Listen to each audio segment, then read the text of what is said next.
Hello, everyone, and welcome to the Dr. Mario Championship channel. My name is Savage Octagon, and I'm happy to welcome you to the conclusion of round 1 and all of round 2 of our June Gold Speed Tournament. And here to help me talk about these matches is none other than JonDatFlindo. John, we've got 10 matches today. What do you think?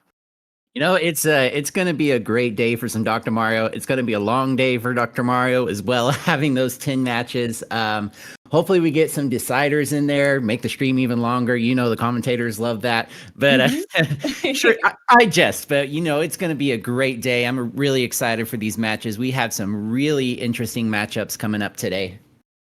Yeah, and we already had 2 last night. We saw Jay Riggs with his first tournament win. Very exciting. And I got through, but Luke really, he really took it to me. He had me running in round 1. So very, very good performance there. So we are just about ready for our first match. This is our number 1 seed, Atalito, versus our number 16 seed, Larva 12.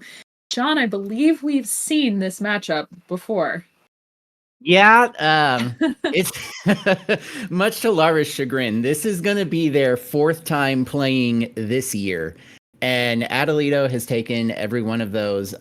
This is their 5th matchup overall. Atalito is 4-0, excuse me. Their first matchup was in October of 22. Then they also met in January, February, and March of this year.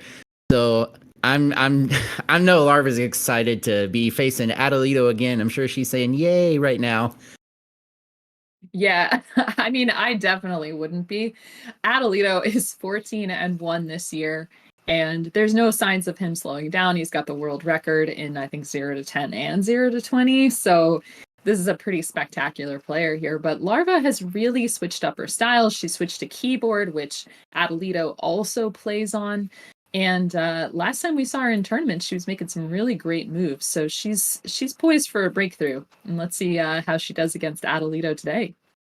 Yeah, absolutely. Larva's come such a long way since switching to keyboard, as you said. And it's going to be interesting to see how she fares against Atalito today. We didn't see Atalito last month. He was off getting married the day of the tournament.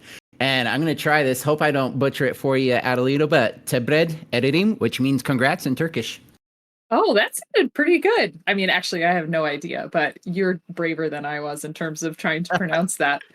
But yeah, I think he was thinking about competing for a tiny bit. But, somehow I think that competing at sort of 3 a.m. on your wedding night is a way to not stay married for very long. So we're glad that he chose to celebrate instead of playing with us. Now, something about Larva's play, I don't know if you saw that giant sort of brick of a combo that she had coming down earlier. Did you see that, John? No, I missed it. I was too busy looking at the Turkish. I know, gearing yourself up for that. Yeah. Yeah, she's setting up some good combos there. And let's see. So we don't have Atalito on stream yet. I know that we were having some technical difficulties here. Let's see what's going on.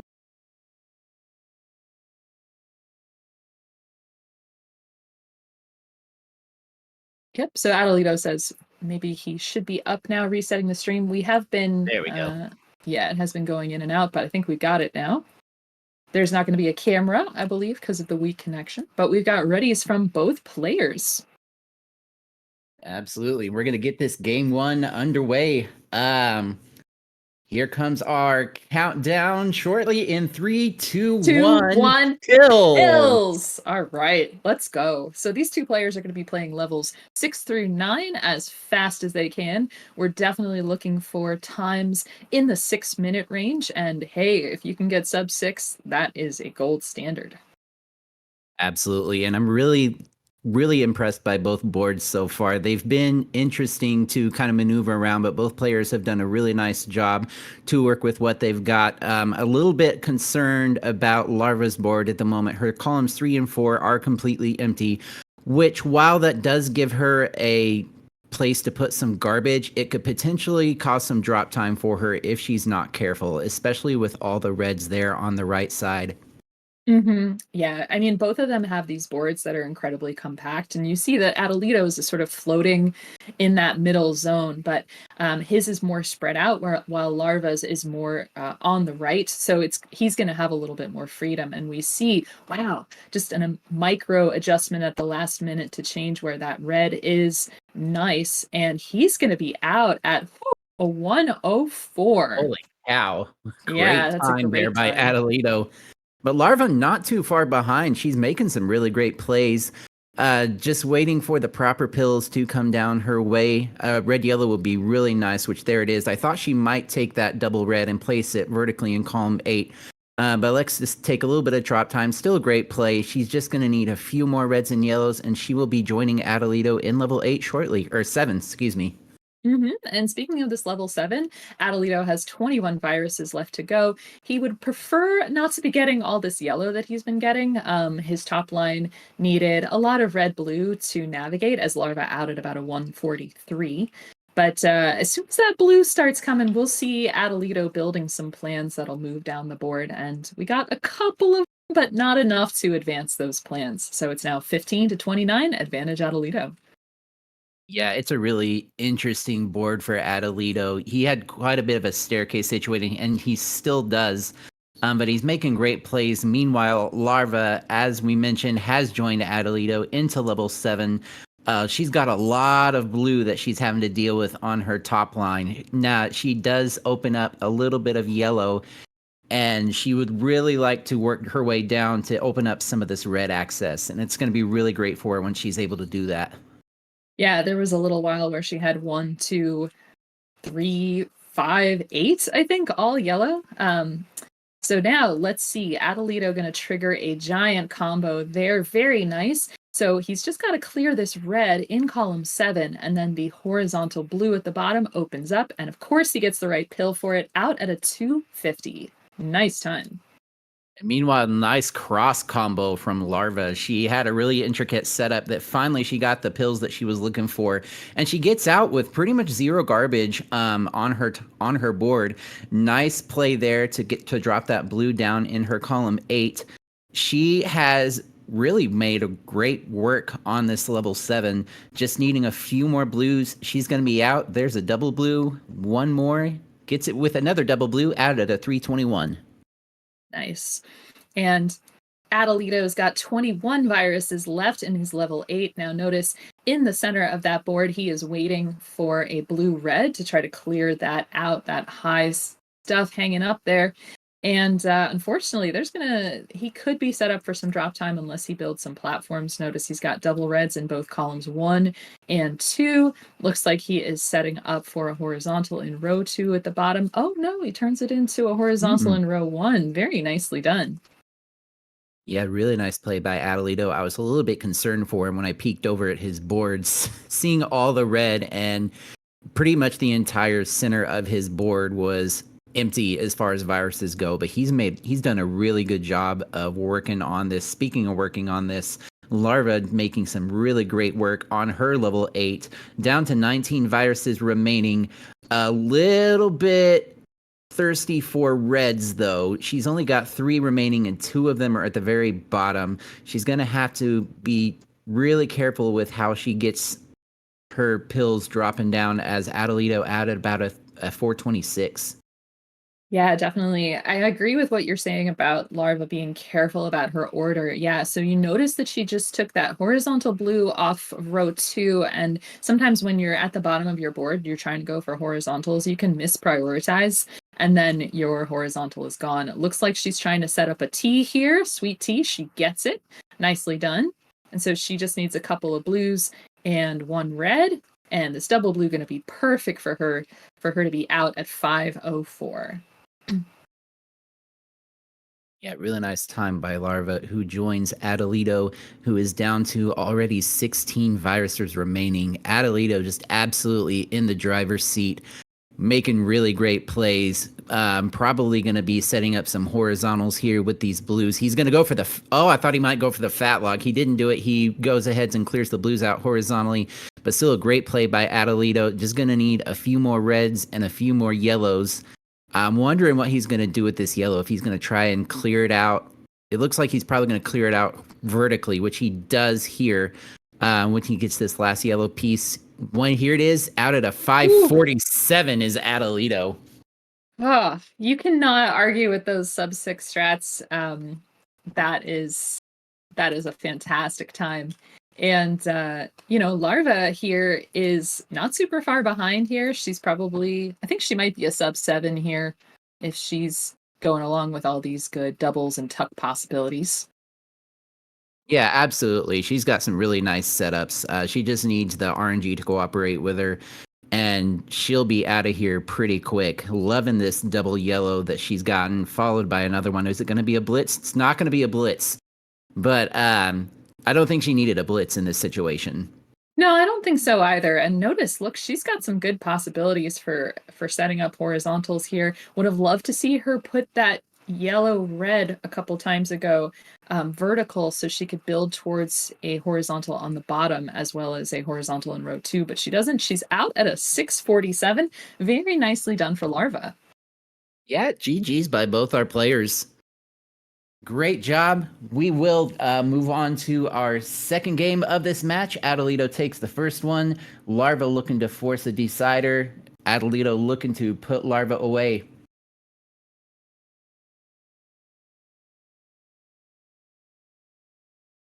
We have it ready from Atalito.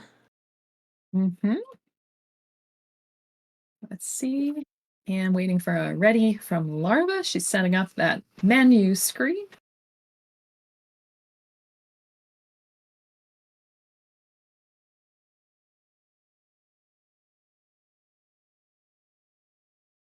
And ready from Larva. All right, in 3, 2, 1, pills. Right, we're really in sync today, John. I love it. Well, on your side, maybe. It's all good, though. We are underway. Both players out of the gate at practically the same time. Loving the setups that Larva is making. She's got some amazing horizontal opportunities, and she has taken advantage of every single one of them.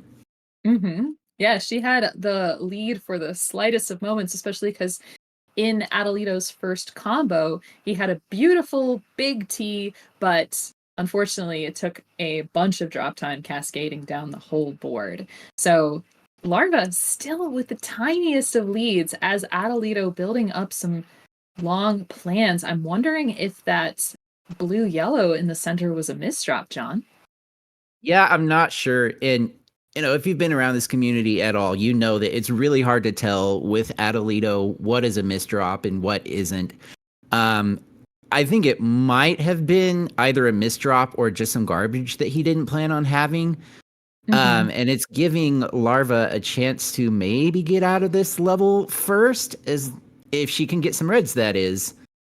Yeah, there she goes. She gets it. She's got a nice setup to tuck in between on column 3 for these blues, and that might open up.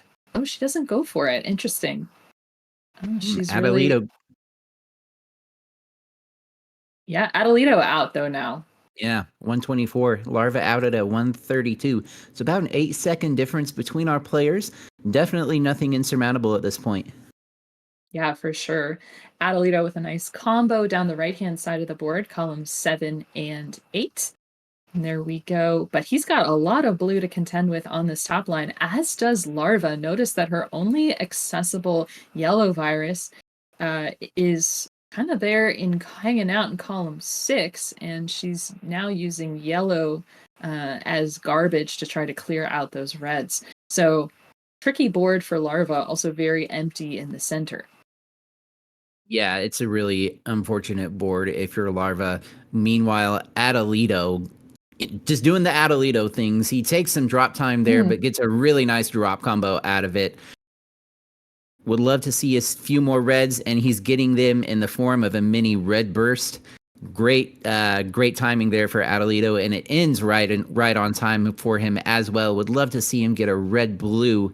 Oh, I like what he did, dropping that that Ooh, there he garbage gets down. And it. there's the red Commentator's blue. blessing. What a huge combo by Atalito. You're welcome, my friend. Very nicely done. And Larva with 13 viruses left to go on level 7. She's opened up those yellows, but she only has one left. Oop! And as I say that, she's got 0 left. And so now she's only got red, blue to deal with. Luckily, these shouldn't be too hard to clear out, especially if she goes vertically on column 2. Would have loved to see her stack that blue red on top of column 2 so that it could possibly drop down with an undertuck with some blue. But she's got good plans. She's got a horizontal here as Atalito with 26 viruses left to go in level 8. Yeah, Adelito's just doing a phenomenal job here in this level block in general, making really great plays. It looks like this is a tricky board for him. He's going to need some RNG to really cooperate. I think he would really love to take these blues in columns 3 and 4 horizontally. That is what he's setting up for. And with this double blue, oh, he takes it to the left. Okay, but he takes it there.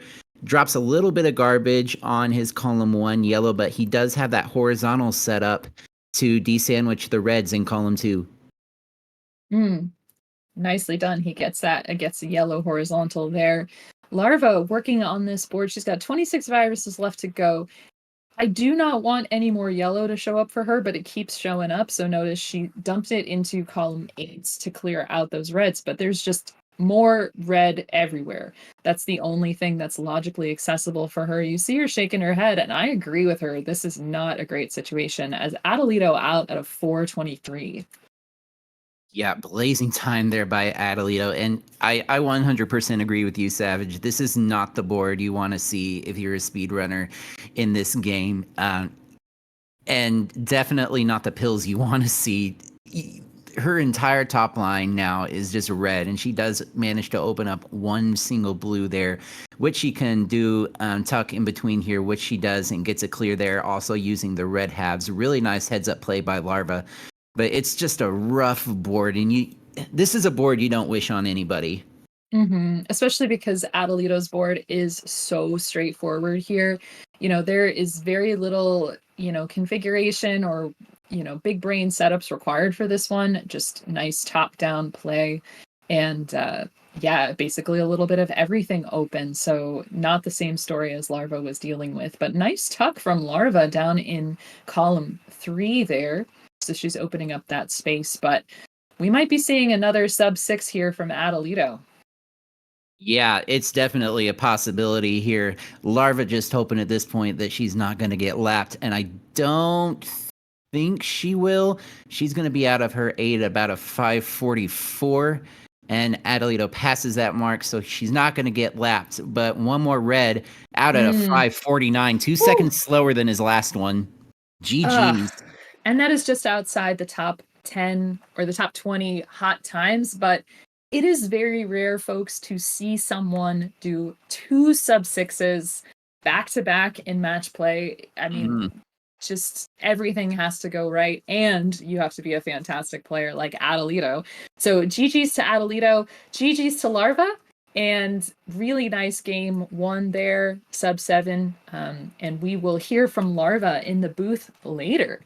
So we are on to our very next match. Stick around as we set that up. This is the Dr. Mario Championship. And welcome back to the Dr. Mario Championship June 2023 Speed Tournament. This is round 1. My name is JonDatFlindo. Joining me in the booth is none other than our resident lexicon, OoktheLibrarian. How you doing today, Ook? I am doing wonderfully. I wish I had a longer word prepared for that, but you caught me off guard with that one. So we've got a great match coming up with Packy and Dave Smith. Absolutely. This is going to be fantastic. This is a classic matchup. We've seen Packy and DaveSmithSays now 8 times. Packy leads that series 7 wins to 1. Dave historically beat Packy back in February of 2021 in round 1, and I know that he would love to do that again here in this round 1. Yeah, I was doing a little research when we were putting together the notes for this match, and unless I've missed something, this is the third oldest matchup among active players that we have. So, these two, they first met in July of 2020. That was just the third DrMC. Back then it was the DMM. So, yeah, this is a storied rivalry. Yeah, and these rivals are already ready to go. We already have our 3, 2, 1 and pills in the chat. Yes, indeed. So, looking at these boards as we start off, I don't love the lack of yellow on Dave Smith's top board. Packy's lack of blue isn't too friendly either. So, both these players having to deal with quite a bit of garbage in these first few seconds. Yeah, and both players have already been setting up some really nice drop combos to deal with this lack of diversity. Dave down to 15 viruses remaining. Packy with a nice little undertuck there. Now at 16 viruses remaining. Looking at Dave's board, really not loving all this red that he's got going on. I would love to see him clear out this blue in column 6 horizontally and drop this There down. it He is. is able to do it with that red blue. Really nice play there by Dave. Yeah, that's just some classic Dave Smith combos. This is what he does, and if the game allows that to be the best way to play it, then he is at his best. Absolutely. And Packy just down to 2 viruses left. Just waiting on the doctor to give him some reds. He does get 1 double red, followed by a red yellow. Finally gets that last one out at a 120. Dave Smith says, though, not far behind. He gets the reds he needs out at a 126. We got a tight match here already. Yeah, he ended that just at the finale of a double red blitz. And considering that all he had left was double reds, or it was reds, that really made his end game very efficient. And so, yeah, both these players in pretty quickly. And I like Packy's board. I don't hate Dave Smith's board. So looks like they contracted with a better 7 than they did for a good 6.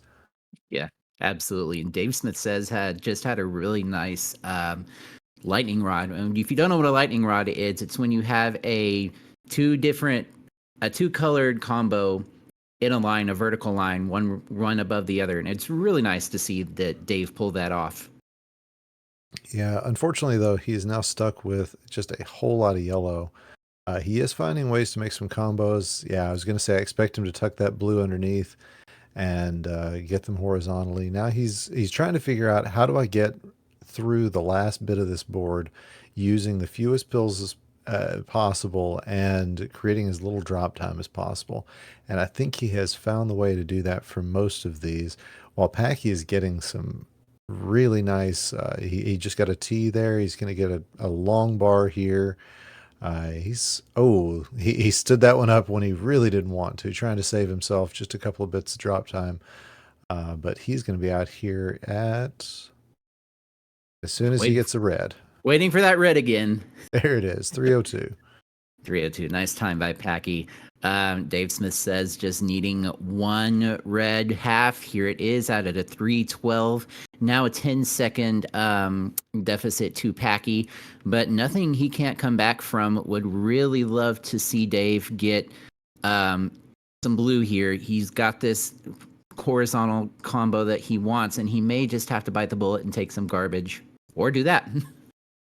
Yeah, and honestly, the better board here is going to Dave Smith Says. Packy has not had a lot to work with. He has found some really interesting ways of getting around that, as he dropped a huge combo just as I started talking about it.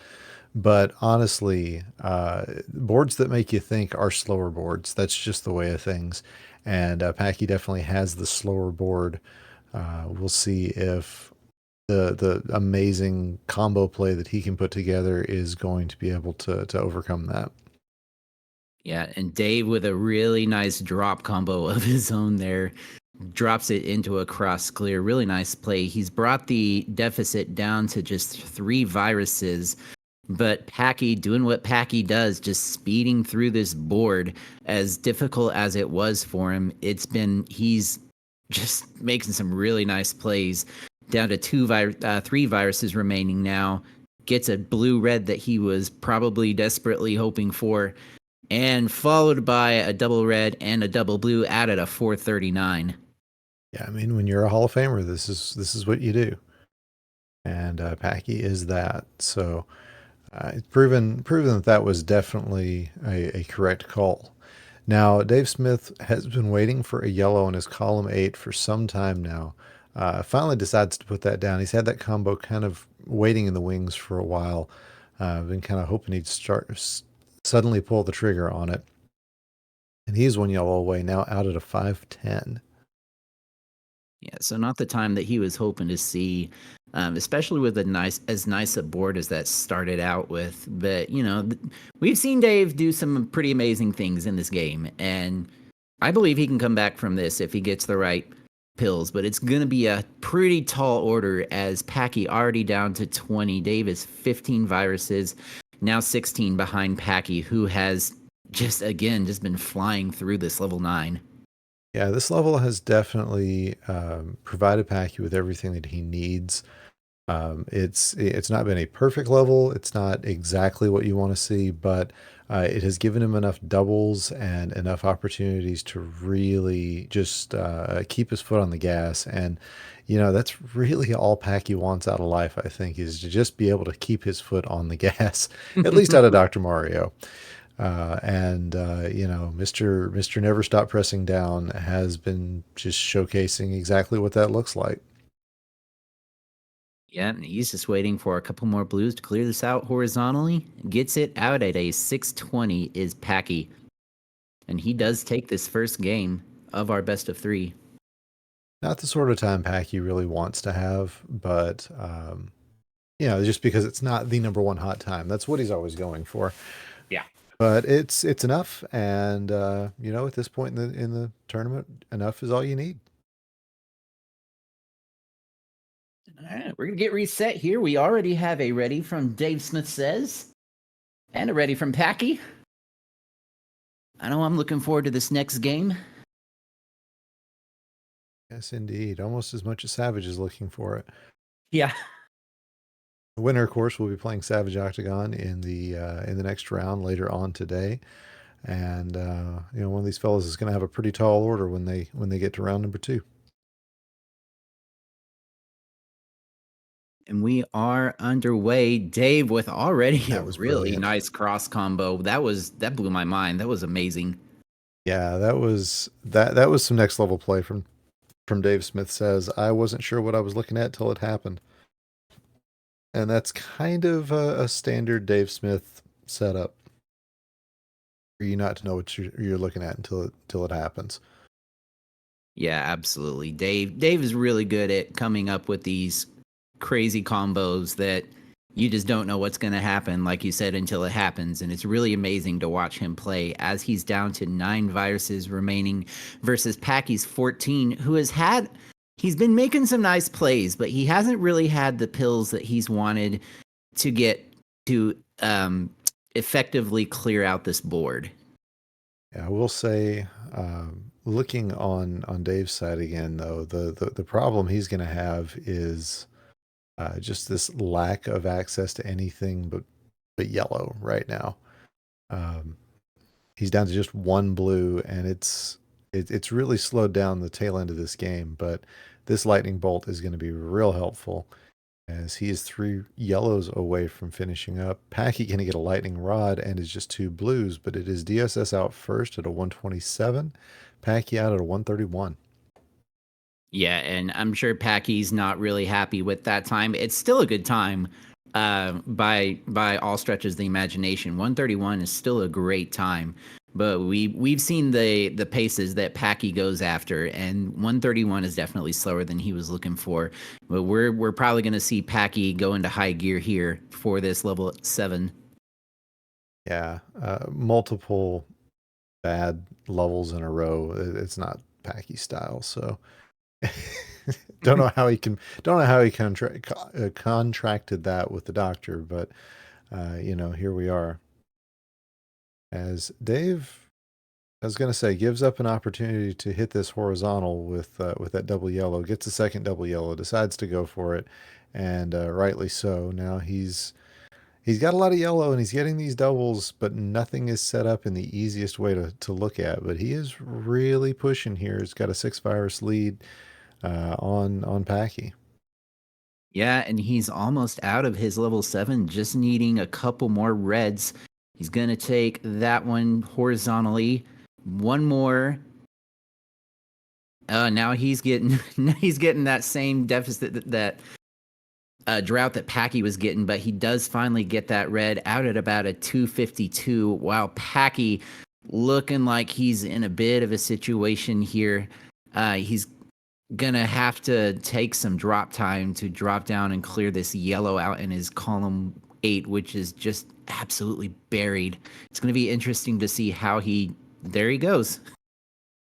That was very interesting. You're correct. I wasn't sure how he was going to pull it off either. But yeah, he's at about 30 seconds behind. And that's quite a bit of time to make up. Of course, it's Packy. He can, and I think it's safe to assume that he will make up quite a bit of it before we're out of level 9. Absolutely. DaveSmithSays setting up for a horizontal on that to clear out that red in his column 2, and I don't know that I agree with that play.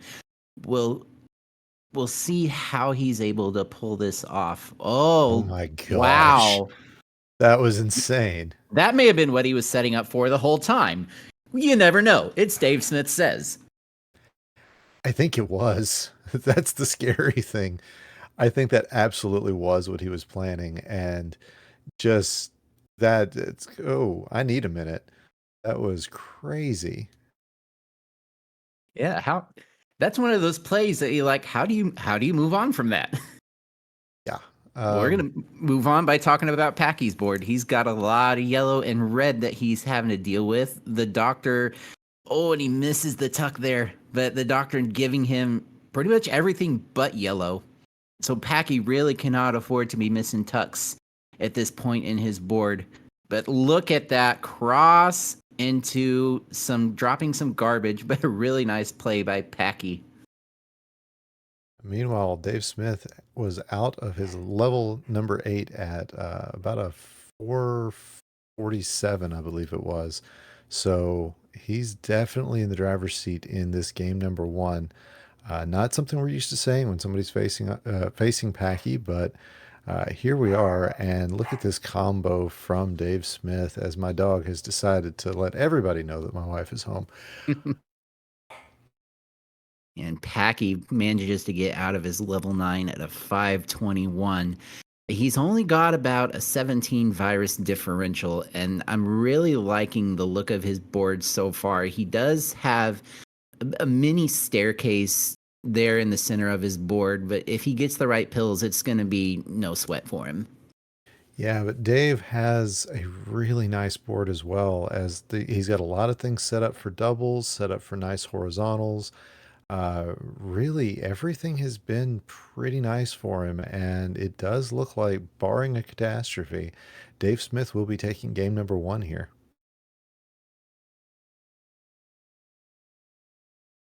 Yeah, and Dave doing it in style. Yeah, that would be game 2. Yeah, yes. Out at a 610. Wow, what a time there by Dave Smith. GG's, he does officially take that game 2 from Packy and forces a decider. It's what we like to see here. This is Dr. Mario. Absolutely anything and everything can and probably will happen. And wouldn't you know it, PB strats. That is a competition PB for DaveSmithSays, beating his previous best time by 6 seconds. Let's go. PB strats. GG's to Dave.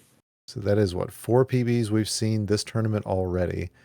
That is nice to see, as Packy is going to get out of here at just a touch over 7 minutes, unless the doctor gives him. No, the doctor's not going to give him exactly what he needs. And that stack getting a little high, but he's out at a 705. And, you know what's coming up next, don't you, Flindo? Yep, we're going to see Packy go into beast mode. If you Yep. if you haven't seen Packy after a loss, you're in for a treat here. And Dave Smith proving that he absolutely belongs here and is prepared for a great Dave Sider. I'm ready for a great Dave Sider too. Let's do it. We have a heart 3 and then an exclamation point 3, 3, 2, 1, and pills. Pills. All right. Oof. Rough board for Packy to start off with. But I think he's going to start laying some stuff down on the top to try to really work through the top layers of this board. It's just all this yellow the doc's giving him. That is not what he wants to see right now. Yeah, I'm not really loving Dave's starting board either. He is down to just 2 red viruses in his board to speak of, and they are set up where he can clear them out horizontally if he manages to get down there, but there's just so much yellow and blue on Dave's board where he's just got to hope that Mario provides, and that double red is not doing so. Yeah, the doc doesn't like to give us these colors, and now he's giving Now it's down to just blue. Oh no, this could be bad. This could be so bad. This could be exactly what Packy needs. But it could be devastating for Dave Smith because all blues can just take forever. As we see Packy down, he gets his last one out at a 112. But Dave, there you go. He's out at a Wow. 117. Even with that, that is incredible play and immediately gets a really wonky board to continue on with this level block. Yeah, and looking at Packy's board, I really don't love either board. I'd rather play Packy's, but only slightly. Packy does have a lot of horizontal blue setups that he can take. He just had one there. He's going to be able to set one up at the bottom of his board once he clears out those reds there in column 2. Packy just making some really great plays here. Dave Smith just set off another Dave combo. I looked up just in time to see it go off, and there's just the amount of foresight this man has. It's uncanny. It really is. Yeah, and that makes him a very dangerous versus player. If you've ever played Dave in versus, you know that Yes. you're never safe. Yes, I have, in fact. And yeah, you're absolutely right. Dave Smith is not somebody you want to be facing off with in versus. That's why he was our Bluegrass #1 seed. When we played in Louisville, he was just he's a very difficult player to get a grasp on in versus play, and he's kind of showing us why. Ooh. Packy out of 244. Packy playing dangerously close to the top. He almost topped out a couple times, but he manages not to and does get out at that 244 into his level 8. With an interesting starting board. He's got a lot of yellow that he's going to have to work through, and we'll just see what the doctor gives him. Yeah. Meanwhile, on Dave's side, he's trying to finish up this level and naturally not getting any of the pill halves that he needs. Decides he doesn't want to run through a ton of drop time. Finally gets what he needs out at a 322. So a little bit of a slower seed for both of our players, actually. But this is this is rough. I don't think Dave wanted to do that in his column 4. We've been wrong before, though. Yeah. He does have. It would be a huge risk to do it. He could have cleared it out horizontally, but he does manage to turn it into a no garbage situation like Dave does. And his board is looking a lot better now. But the lack of yellow access that he has, I hate it for him. Yeah, meanwhile, over on Packy's side, he's just got this column right in the middle of his board, and I think I see where this is headed. He's gonna need a blue-red. He gets that. Oh, okay. Not the way I thought he was going to put that down. That is going to, well, now with a red yellow, there it is. He's going to be able to get himself right through. Now just needs 3 more reds to be able to finish this board out. But again, just like the last level, playing dangerously close to the top. But he is out at a 444. 444 for Packy. Nice time. Dave, not too far behind, but just really needing the pills to cooperate a little bit more. This red is going to be really nice for him to clear out that red and yellow in his column 1. He elects to clear out the column 8 first. Interesting decision there by Dave. Gets the 2 blues he needs out at a 511. Less than a 30-second difference between our 2 players now. And this is the level that decides who goes on to play Savage Octagon and who's going to be gone until next month. Wow. You went there. I did. Yeah, and if you're Dave Smith, you don't like seeing this board. It is not particularly friendly. Not particularly helpful with yellows either. But he is getting some really nice options for these plays. And while that combo did deal him some garbage, it looked awful nice. But Packy, he's at the bottom of this board and has shown no signs of stopping. Yeah, Packy is just, like we said, Packy after a loss it's an amazing thing to see. It's not quite the seed that he wanted to see, but he's still just been on fire, just being 1 more red out at a 619. And Dave Smith is already past that time, so Packy does move on to face Savage Octagon later today. GG's to both our players. Yep. And you know what, Dave? If you got to go out, that's the combo to go out on. Goodness, that was nice. So, yeah, GG's to both players. Dave's going to take a top out here. And that's all she wrote for that one. Stick around, folks. We're going to be back with our next match, Floyd versus Ramseyfox. You're watching the DrMC. And welcome back to the DrMC, our June 2023 main bracket tournament. I am OoktheLibrarian, and we are ready for our next game, which is going to be Floyd versus Ramseyfox. For this game, fresh off a hot win, I am joined by the Hall of Famer, Packy619. Pack, GG's on that last game, and wow, what a nice game we got coming up. Yeah, I nearly had a heart attack on that 7 when I nearly topped out, but yeah. Flindo was calling that in the commentary as well. I was looking at Dave Smith, but yeah, it sounded like it was a rough one. Yeah, it was, but that's what RNG does sometimes. But moving on, however, we got a pretty interesting matchup here between Floyd and Ramseyfox. Now, Ramseyfox made it to round 2 of the gold bracket last month, I think for the first time, I want to say. I believe you're right. Yeah, he got his first bracket win, and unless I'm mistaken, he did jump up because we had some drops. So he took everything that he was given and said, "I'm going for it," and really showed what he was made of last month. And this month, he's got a real challenge in 2-time champion Floyd.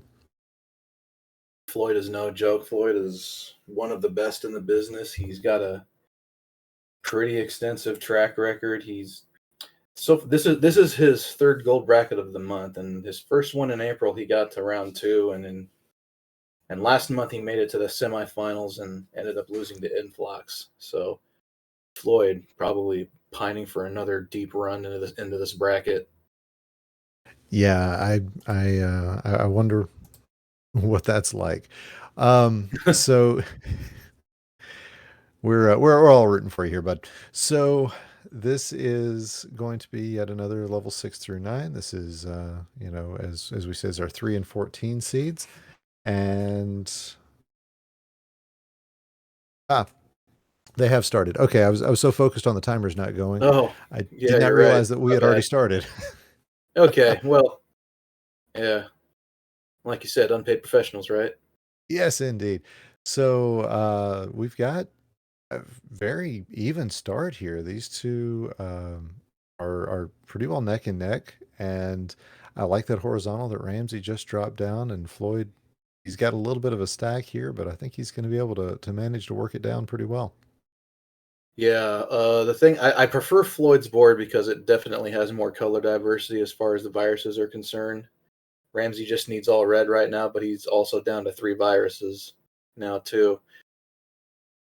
Pretty much Yeah, neck and neck thus far.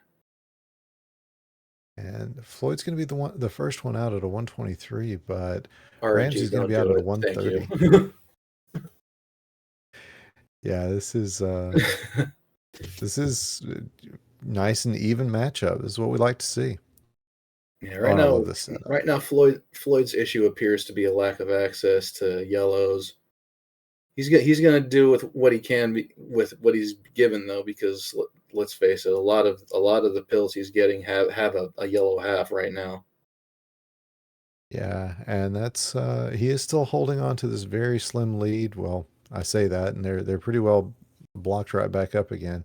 Ooh, Ramsey with a missed drop there. That's not going to be critical, but it is one he's going to want to figure out pretty quickly, considering how high up on his board that is. He doesn't play on high speed, so it's not going to be a real damage, but definitely something he's going to want to catch up on really quickly here. Yeah, you think maybe he was waiting for a red blue to take care of that, but this double red, okay, he's got another one right there. He's getting a nice little like miniature red surge that'll help him clear it out pretty quickly. But he looks Yeah, like he's playing a strictly vertical game right now.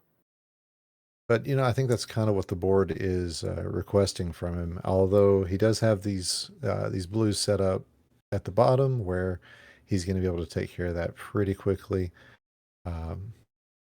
And He might have been just a little bit indecisive there. yeah, but this setup, if he gets another red blue, it's going this to be is a great nice. setup, and this is exactly what he wants to get. Wow. Beautiful. While we were watching that, Floyd managed to make his way out of level 7. So he is sub 3 minutes out of that and looking pretty good. That adjustment on the yellow-red that Ramsey made, seeing that the double yellow was coming to get that in-between clear on the bottom of his board. Yeah, smart play from our number 14 seed. And as we say, I feel like I say it every month, but we are definitely into the point where it's any given Sunday, any player is capable of beating any other player here, just about in this tournament. I might make some exceptions for Atalito, but he's a special case anymore.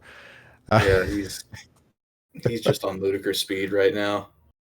Yeah, maybe maybe the rest of us will catch up to him, and we'll figure that out. But Ramsey got a really nice play in here. Decided not to use that double blue to hit that horizontal that he was looking at. I think that was just didn't see it quite quickly enough. And on Floyd's side, dropped lightning bolt. Good grief, Floyd, that was beautiful. Yeah, I looked over just in time to see that, and it was very happy with what I saw on my screen. But that's going to leave him with nothing but blues now, so he's going to have to figure that out. I wonder if he's not going to try to do them together. It's just going to be 2 straight lines if the doctor will ever give him the pills. Oh, there's a double blue, thank God. This blue is sometimes extremely hard to come by in this game, and fortunately Floyd's gotten out of there at about a 451? Something like that, yeah. And we see Ramsey's got his eyes set on that combo to get a horizontal and kind of take care of making sure that those triple yellows there are going to be able to be cleared out. I think he's going to do it there. Yep. And gets those knocked out. Now he's got some interesting choices coming up for him. If I'm Ramsey right now, I might be thinking about getting a sweet tea with those reds. And that looks like exactly what he's doing. A little curious that he decided to put that other extra red bit there, because ultimately that just kind of burned away when he got the tea. I think he might have been trying to figure out what the best way to prepare for the next combo is going to be. Yeah. And oh man, got exactly what he needed there. Now just one more yellow. Oh, he didn't see the yellow at the bottom right last corner. yellow virus. Looks like. Yep. He's out at 605. That is definitely a thing that happens. Oh yeah. On Floyd's side, nice clean play. He's got that double. That's just a gross double blue. Oh, That's man, exactly what he wanted. Beautiful RNG and good execution. That's all that is. He needed that. He's got the red double clean. yellow. Yes. 631. 631 for Floyd. Finishes was nearly a full level ahead. I mean, that was exactly GG's to both players. Yes, indeedy. Getting exactly what he needed there. That was Ramsey rocking the Dr. Mario World plushies. I think those are. That's what Dave was saying in between matches. He's a little bit jealous of them, I think. They are pretty cool. Yeah. Not something we've got in our merch store, but go ahead and make that plug right now. We'll drop that in the chat. We do have a merch store, and our restreamer Lee Dave already beat me to it.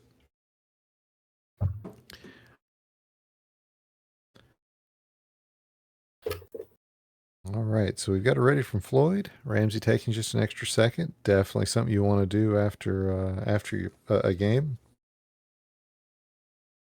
And the exact same pointing out that Ramsey's cross clear game is on point, and I heartily agree. We've got it ready from Floyd. Both players playing on medium speed, and we got it ready from Ramsey. All right, and it's 3, 2, 1, and pills. I gotta miss it this time. All right. Ramsey's the first out the gates, and Floyd not far behind. A couple of double reds to start for Ramsey. Floyd's got a bit of a cluster of blue going on the top of his board. Yeah, if he didn't have that double blue that came up, he was going to be in for a little bit of trouble because he had a lot of blue. The one thing about Floyd's board I noticed, though, is as soon as he gets through all the blue at the top, there's only 2 blue viruses left on his board. Yeah, it's definitely, I guess, color segregated would be the way to call it. And nothing's together, or everything of the same type is together.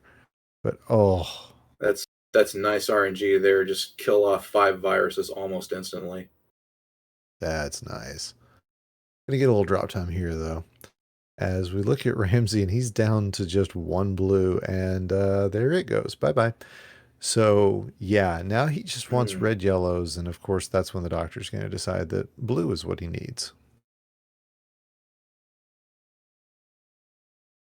Floyd, meanwhile, just needs a bunch of yellow to get out of 6. He's waiting for the doctor to start being a little kind.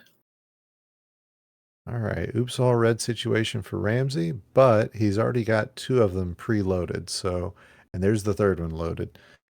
As Floyd's out at about a 1. Looks like Ramsey thought about using that double red to take the no drop clear on the top of his board. Ultimately decided against it and just wanted to minimize the number of pills he needed to get out of the level. I respect that play. And with only about a 5-second difference between these two, that's good play from both. As wow, what an interesting board for Floyd. Everything's just really not set up well for him. Yeah, those 2 viruses right there they would normally be screaming for a horizontal, but you'd really have to build up to it, and that just takes too much time and patience. Yeah, and the only blue he's got access to is that really high one, which meant drop time. It's just it's not a kind level, but he is making some pretty good work out of it.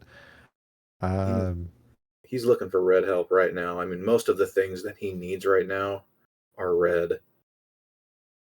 Interesting burning all of these blues. I mean, he would have had use for most of them, at least individually. Once they all kept coming, it wouldn't have been been very useful, but that has given Ramsey a chance to work on catching up here.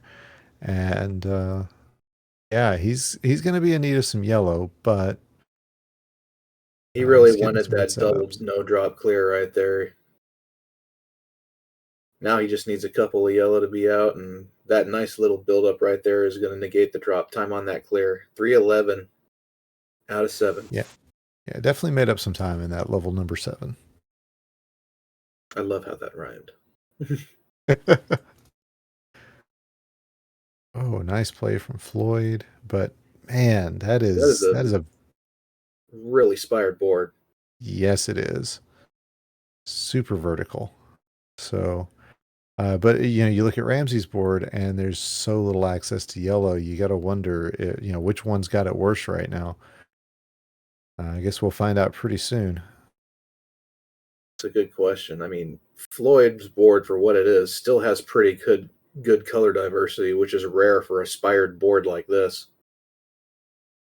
Yeah. Now he's waiting for the yellow red at the end of the tunnel here. There it is. And for all that Ramsey's board is flat, it's flat very high. And that's going to mean some drop time if he doesn't get things kind of squared away here. But, gets a nice T combo there. I like what Floyd's doing with his board. He still has to deal with all blue on the top line itself, but he's been able to work his way underneath and get some more virus clears while he's waiting. Yeah, that's all you can do is just get the clears that present themselves to you. Ramsey with a bit of a decision here. He's got to figure out, do I want to take this red horizontally or vertically? Clearly, we're in a why not both situation, but he does find the clear that he needs. Floyd out of 448. Ramsey's not going to be too far behind. Right now, Floyd needs a blue-red. In the meantime, he's making some more setups on top of what he's already got. And now that he's burned through that row of blue, he has a lack of access to blue, save for columns 1 and 8.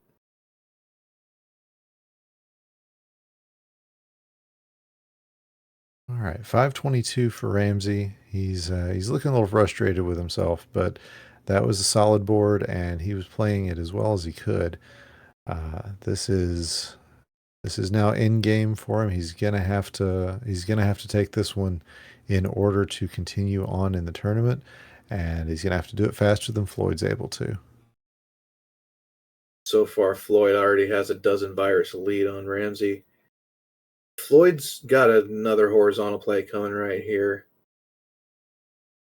Pretty much all looks like he decided to abandon the horizontal play. Maybe he just didn't want to clear out the blue viruses that quickly in case he had more blue pills coming, just to keep his board clean. That is certainly a way to do things. And we got Ramsey's got a kind of the spired board that Floyd had earlier. Decides to take things vertically there. He had an opportunity to knock out those double yellows horizontally. Like that clear by Floyd to clear up the horizontal clear for the last two reds, and he's out at his 630. All right, so And GG's I like to that T clear by Ramsey as well. Yeah, smart play. Definitely smart play there. But as you said, it is going to be game number 2 to Floyd. So he is going to be going on to face the winner of our next match, which is JonDatFlindo versus Betty B. But Ramsey definitely put up a good fight here as we stay with him through the end of this board. It's a lot of blue, but okay, he's gone ahead and knocked it out there. And GG's with to that, both players. Thanks for playing. And our next matchup will be JonDatFlindo and Betty B, as you said. Hello again, everybody, and welcome back to the June 2023 edition of the Dr. Mario Monthly. Once again, I am Packy619, bringing you the next matchup in our round 1, which is JonDatFlindo versus Betty B. And joining me in the booth once more is OoktheLibrarian. Ook, what do you make of this match? Well, this is a first-time match, and if I'm Flindo, I'm very happy that the board that I've got in front of me is not the one I've got to compete on because oh my goodness, that's a lot of red. Anyway, yeah, these two have never faced each other, but they have both been in the game for quite a while. Uh, you've got, Flindo who just really lit up the game at the end of the season last year, made semifinalists 3 times in a row, and Betty it became our silver champion just a little bit after that. So, these two, either one can pull off just an amazing game right now. So I know they are ready to make things happen for us, make some real magic here in this game. If you ask me, JonDatFlindo, going strictly by the statistics, has a slight edge. He is currently 6th in the point standings, and Betty is 8th. And his average of 646 is 23 seconds better than Betty's 709. But Betty has gotten better recently, and has put up. She has recently put up PBs in 0 through 20. So let's see what happens. Yeah, I mean, this tournament has done nothing if not give us as many PBs as possible. And Flindo showing off that he is the master of swims, as he's already pulled off a couple of really nice ones to get things started. Yeah, he's got no more blue on his board, but blue is also the rarest color in Dr. Mario, so that's working in his favor. And he has wasted no time. He is out of the gates with a 10 virus lead. Yeah, and there's only a little bit of timer discrepancy between these two, so we'll see. We'll see what it looks like at the end. 5-second level 6. Yeah.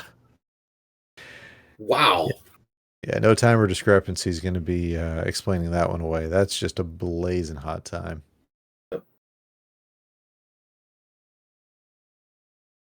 Anything sub-minute is just going to be magical.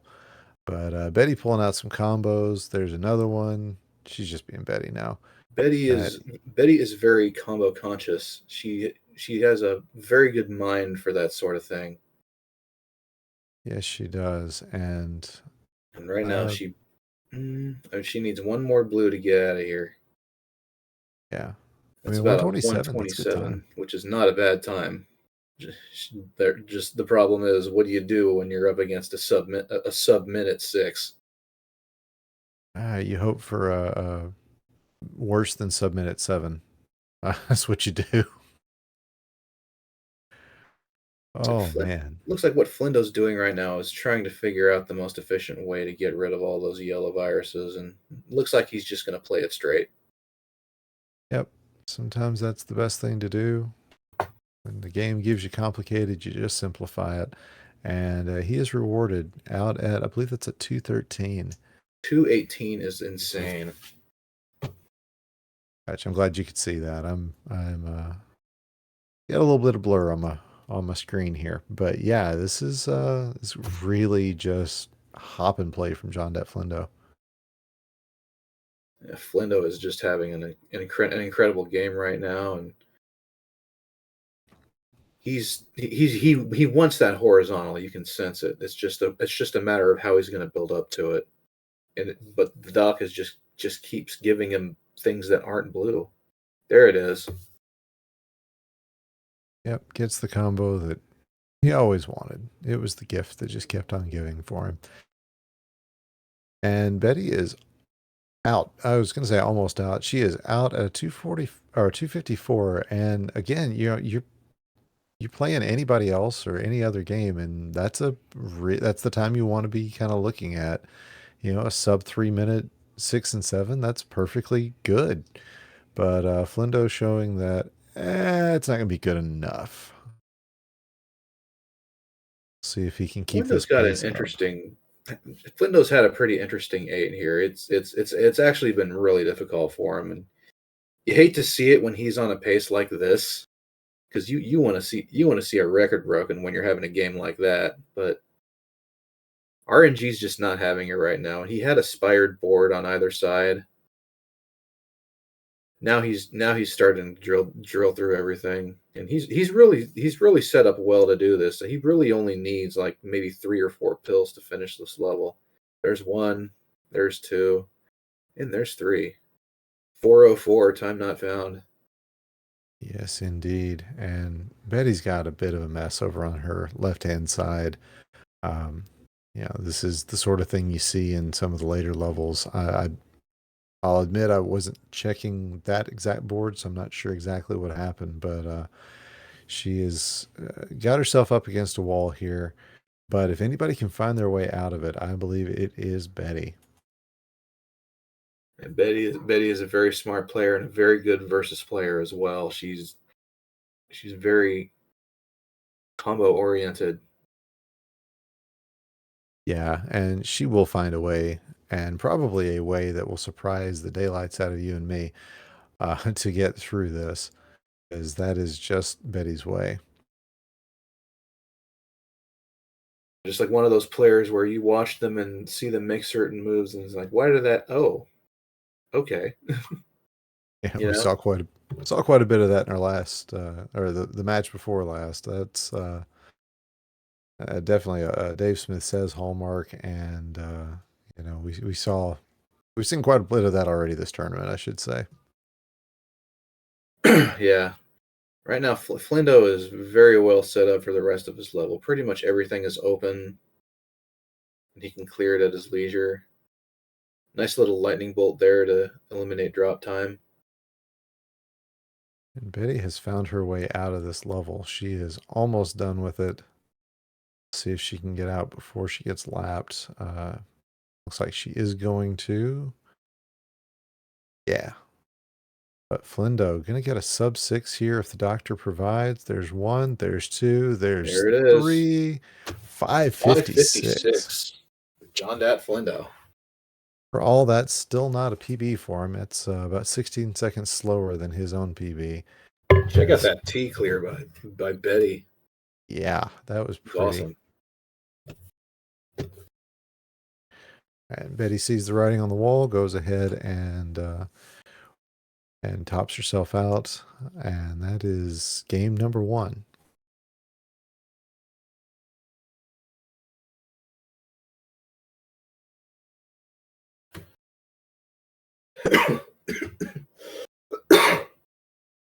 Betty already ready to move on to the next game. Yes, indeed. Sometimes when you have a rough game, it just helps to have a short memory. And Flindo telling Betty that his Ban Betty hashtag is taking a break for today. Mm. These two are good friends. They've got a fun rapport between them, and Flindo says, "Yep, don't forget, we got each other."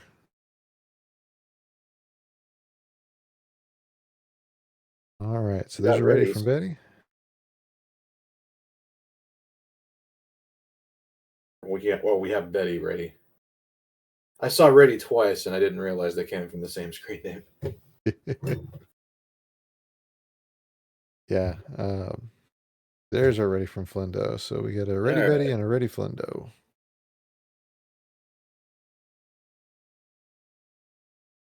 Three, 2, 1, pills. I don't even know what you type in to get that club, but apparently our restreamer Dave is finding new and fun ways to type here. Oh, as Betty gets a misdrop early on, she is going to be able to knock it out, but just that's disheartening this early into a match level.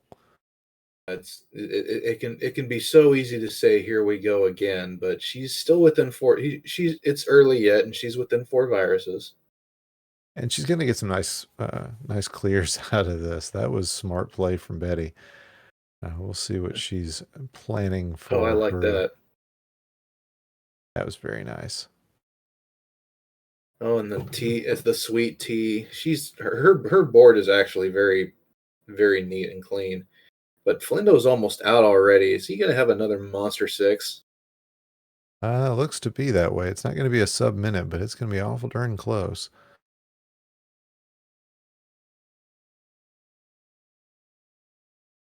107. 107 for level 6 is still phenomenal. Ooh. Yeah. And I feel like we're going to see the same thing from Betty, where it's going to be a sub 130. It's going to be a perfectly nice time. But, again, what do you do when your opponent is just playing out of his own mind? PB strats are awfully hard to beat. Yep. In fact, she is out at a 128, 129, somewhere in there. And again, that's a good time. Looks like a slight overtuck by JonDatFlindo with that blue-red right there. And he's really doing a high setup to try to take care of it. But being on medium speed, it's not going to be as big of a deal. It's going to give Betty the chance to close the gap a bit. Now it's just a 1 virus deficit. And Betty does have the cleaner board at the moment. So, nice combo play from Betty. So that is going to put her, again, right at tied up and taking a slight lead here with about 5 seconds to give. Looks like Betty's going to go for the horizontal play here. Interesting choice, considering what she had in front of her. Because now she's pretty much put herself needing a double yellow. Decides not to use it that way. And so now she's going to have to deal with just a little bit of garbage. But looking over at Flindo's side, he is not getting what he wants, and he knows it. Betty busts through the blue barrier, and she has that red horizontal set up as well, and looks like she realizes it too. Yeah, I think she shook her head there, but you're right. Everything is pretty much set up exactly the way it needs to be, and she's going to be out at a 302, 303. It looked like a 302, yeah. Yeah. JonDatFlindo looks like he might be looking for some blue help to take the horizontal. There it is. And I like that play right there as well, because he needs that horizontal red clear to open up his last virus, and he's out at about a 329. Meanwhile, a drop T from Betty. Very nice. Yeah, she's doing the best she can with with the lead that she's got here. And looks like the best she can is pretty good indeed. Yeah, Betty has done really well setting up all those sweet teas and all those combos in the middle of her board. She is ripping up this level 8. Yeah, and that's exactly what she needs to be doing. This is this elimination game for her. If she doesn't win this one, she is going to be out. But she's playing with everything she's got. And I love that play right there. It's got her pretty freed up here in this level 8. Yeah. I think that's a misdrop, those reds in the middle. Oh, and that's definitely a misdrop, and you see her reacting. Yes, indeed. And Flindo is bringing it back in a quick way. That is some serious speed from JonDatFlindo, as he is within just a couple of viruses now of taking the lead again. But Betty says not going to let that happen right this second. Yeah, some fortuitous RNG for Betty to get through that garbage in her board and work her way around it. 456 to a 503. This is a 7-second game now. Yeah, Betty's timer that she's got those few seconds to give, and that may well be the difference. We may see the two of these players come out at the same time, and if they do, it's going to be Betty's game for us. But not if she keeps getting reds. She definitely does not need reds right now. She needs a little blue help. I think she'd be happy with just this yellow. Yeah, there it is. However, yeah, they are neck and neck here. And wow. Betty's playing the long game a little bit with that blue-red in column 5. You figure she's going to try to drill down column 6 so that she can get that horizontal clear on the reds. That unfortunately will, yeah, and she's shaking her head because it looks like that's what she planned to do. But But now the red's cleared again, and now she can clear it out. Yeah, and again, these two, every time you look at them, you think, well, one player or the other has made a small mistake, but you look back and they're still tied up. So I have no idea how this one's going to end up, and that's part of the beauty of it, I guess. This is why we play the games. You look at the state of each board, and you figure that Betty would potentially fall behind, but it's still a very even game. And this cross clear, oh, she decides not to go for it. Gonna need another yellow blue. She's screen watching a little bit. She knows it's close, and now she's shaking her head because now she can't horizontally clear out that yellow. And JonDatFlindo is out at a 653. And Betty passes that time, so she will be eliminated. But GG's to both these players, putting on a heck of a match for us. As that's the combo Betty's been wanting. Man, oh man. Yeah. Nice sweet tea, and she's all set up for the horizontal on the yellow. She's gonna go ahead and finish this out. Yeah. As soon as Dr. Marius and she couldn't get the yellow over. All right. Well, GG's to both these players. Congratulations to Flindo, who'll be going on to play Floyd in the next match. But stick around. We've got 2 more first round matches to go before we start that second round. Stick around. You're watching the Dr. Mario Championships. Hello again, everybody, and welcome back to the June 2023 edition of the Dr. Mario Monthly. I am Packy619 here to bring you the next match in round 1 between Watchmuh and BSG 4000. And I will be joined in the booth by Savage Octagon, my future round 2 opponent. So, how you doing, Savage? Well, not super excited to be facing you later, but very excited to be calling this match with you. Well, rest assured that you've actually beaten me 3 times in a row. Yeah, and that's just going to make you all the more hungry for a win. So, This is true. Yeah, exactly. We've talked about this. So, Yes. Watchmuh and Bidwell, we got our number 7 seed, as you said, versus our number 10 seed. And this is only their second meeting, which is really interesting for 2 players who have been around the scene as long as they have. Watchmuh took the first win, but anything could happen here, as Zook likes to say. Yeah, BSG has been in almost every gold bracket this year, and Watchmuh won it all in January. So let's see what yes, players can bring. I remember that. Yes, Watchmuh took me in a reverse sweep to win the January tournament. So he is an excellent player. He's currently ranked number 5. And don't let that fool you. He hasn't been in every tournament this year. And that is probably why his points aren't higher in the standings.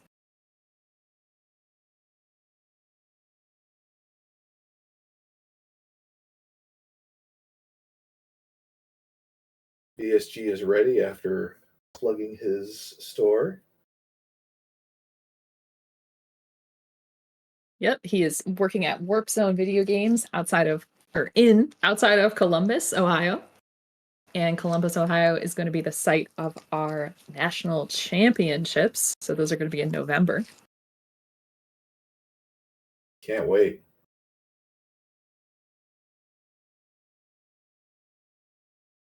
All right, and we are 3, 2, 1 pills. Excuse me. All right, we are ready to go, and both players are out of the gate. BSG looks like he's got a canyon going on with columns 6 and 7 fading into column 5 and 4 going down the board. So that's going to be an interesting board to see how he works out of that. Yeah, and it's going to be really interesting to see how Watchmuh works out of his board. You could see he was thinking about setting up some sort of a drop, horizontal into a drop with the reds, but it just was not going to work out. He has so much blue-yellow on this board, Packy. Yeah, there's a ton of that going on, and now Watchmuh's board is pretty spired as well. You can see columns 1 and 2, and particularly particularly glaring are those 2 blue viruses that are still there that he really wanted to horizontal earlier. Mm-hmm. It's going to be a real chore to build up to that horizontal at this point, so it's probably best to just vertically clear them at this point. Yeah, it looks like he is Oh, actually building up that, and he gets it. Very nicely right. done there. Yeah, it's not a play that many people would have the patience to go for, but he built that platform and got the double blue. Now, in the meantime, speaking of blue, hey, that's what Bidwell does not have any of at the moment. He's got an interesting possibility for row 1 with a horizontal, but he's got to clear out column 5 first and clear that yellow. So I'm not sure how he's going to take this, but we shall see. Well, he's pretty well set up to handle it, but now at this point, that blue fragment on the top of column 5 is a bit of a problem because if he drops that, if he eliminates that virus in column 4 first, okay, now he's got the red pill on the bottom, so now he can handle it without issue. Now we do have a little bit of a connection loss from Bidwell. We'll try to get him back. In the meantime, Watchmuh was out of his level 6 at about 130 something. And he's plowing through this, but he is plowing through the mud right now because check out the top of this board. It is nothing but red, blue, and that is just going to be a huge pain for him. He's going to be prioritizing yellow to make garbage that will advance other red-blue plans. A nice combo, though. A nice D-sandwich double virus clear to also clear up the in-between clear for the reds on column 1. Very nice play. Yeah, Watchmuh currently going for a horizontal in row 1 with those blues. He's setting that up. Nice undertuck to get those reds. Plenty of possibilities here for these blues. So basically any kind of blue is going to help him out. And he's got great setup for row 1 as well. Boom. You really could this little 3 red virus cluster in columns 5 and 6. You could go horizontally or vertically. Really, there's one move is not necessarily better than the other. It just gives you 2 different options to approach your problem. Yeah, exactly. And he approached it perfectly and got the right RNG. So now into his level 8, beautiful horizontal setup there. This seed looking a little bit familiar to me. I feel like I've seen this one a bunch of times before, but right now Watchmuh working on this. Wonder if he's going to go for the horizontal there with those yellows up top. He doesn't have to necessarily. He might not, because that'll end up dropping a little bit of yellow garbage on top of the blue virus at the bottom of column 2. Looks like he's going to do it vertically, yeah. I think that's a good move, especially because now he has all of that yellow in the center that's now clearing out. And he took it out in a way that would avoid drop time, and that's okay, because blue is not going to be a pain point for him later in this game. Looks like he might now be trying to play for a horizontal on that red in column 3. And he has plenty of other plays he can make in the meantime, and then he just gets the double red that he needs to trigger it. Yeah, that was really nice. And look at this. He's going to get the double blue. That's going to get the D sandwich there. Very nicely done. Great prioritization here, Packy. And another double blue is exactly what he needs to clear up the in-between clear in column 1. This is wonderfully fortuitous and good execution on the part of Watchmuh. And look at that. He's going to tuck in this red in column 1 out at a 451. Very nice time. And in the meantime, we have lost Bidwell's stream, as Dave said in the chat. So when you lose your stream, you just try to keep playing as much as you possibly can, provided your computer hasn't crashed. Hopefully you're locally recording and can upload the match to YouTube. Sometimes that happens. Not everybody has technical difficulties every once in a while. Yeah, it's definitely happened to me before. Ooh, look at Watchmuh and all this red-blue. He is using the red yellows very nicely, though. Nice undertuck to eliminate drop time. Let's see how because there is a potential sweet tea coming down if he can get but he has a lot of options right now. That's the thing. Yeah, And that's really it looks like he's nice. gonna drop it now. I Bang. wonder if he's going to go for this horizontal in row 2. Lots of blues This coming board off, I looks think. beautiful. Yeah, it really does. I love it. That is just wonderful efficiency right here. Yeah, the board really giving him the opportunity to have that.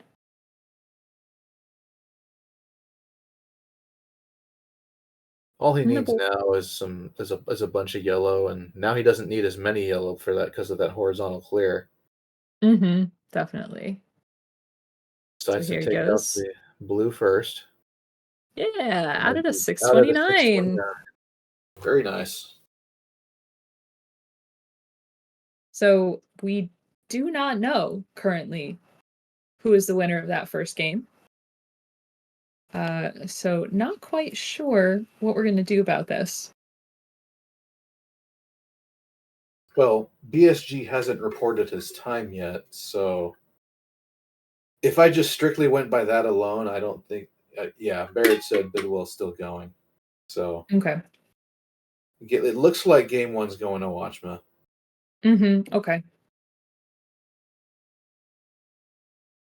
7:08 7:08. is Bidwell's reported time.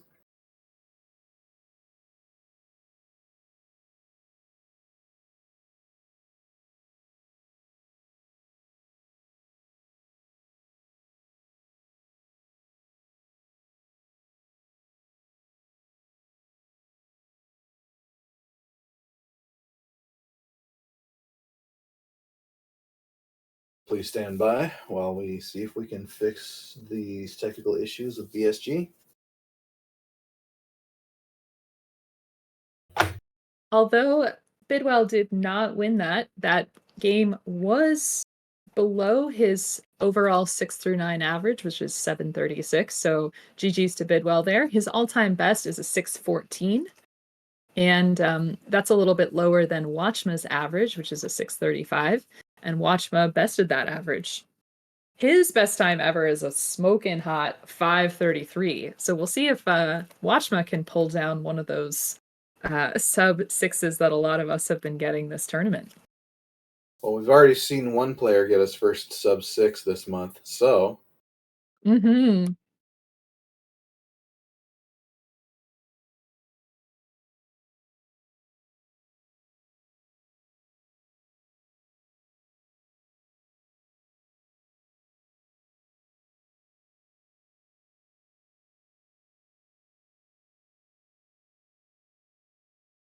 Oh, we got them back up. All right.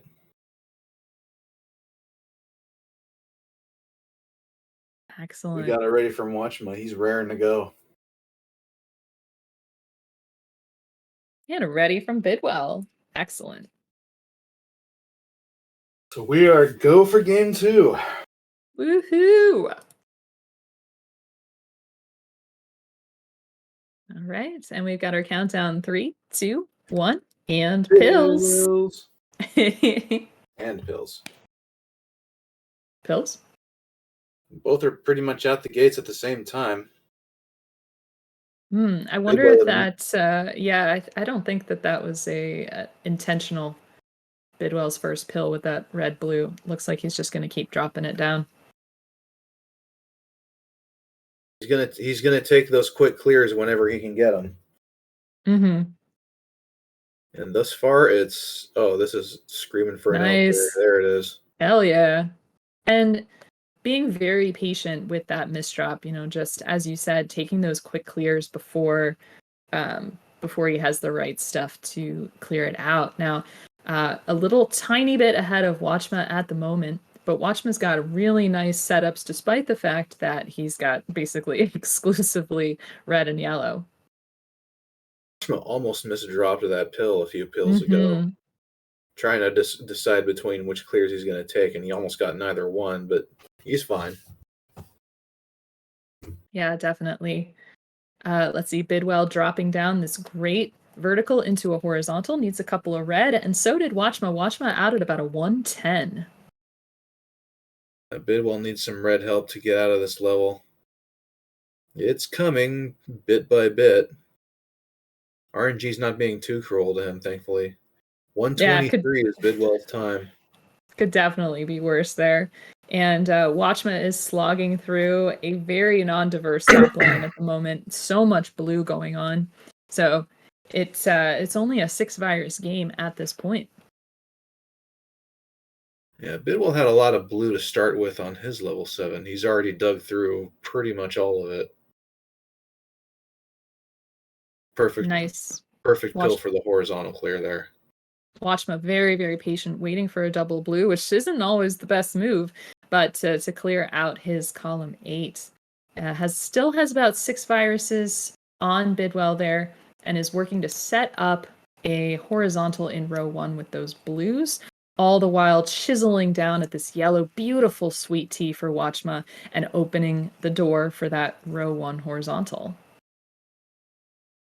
Like that clear by Bidwell right there, minimizing his drop time.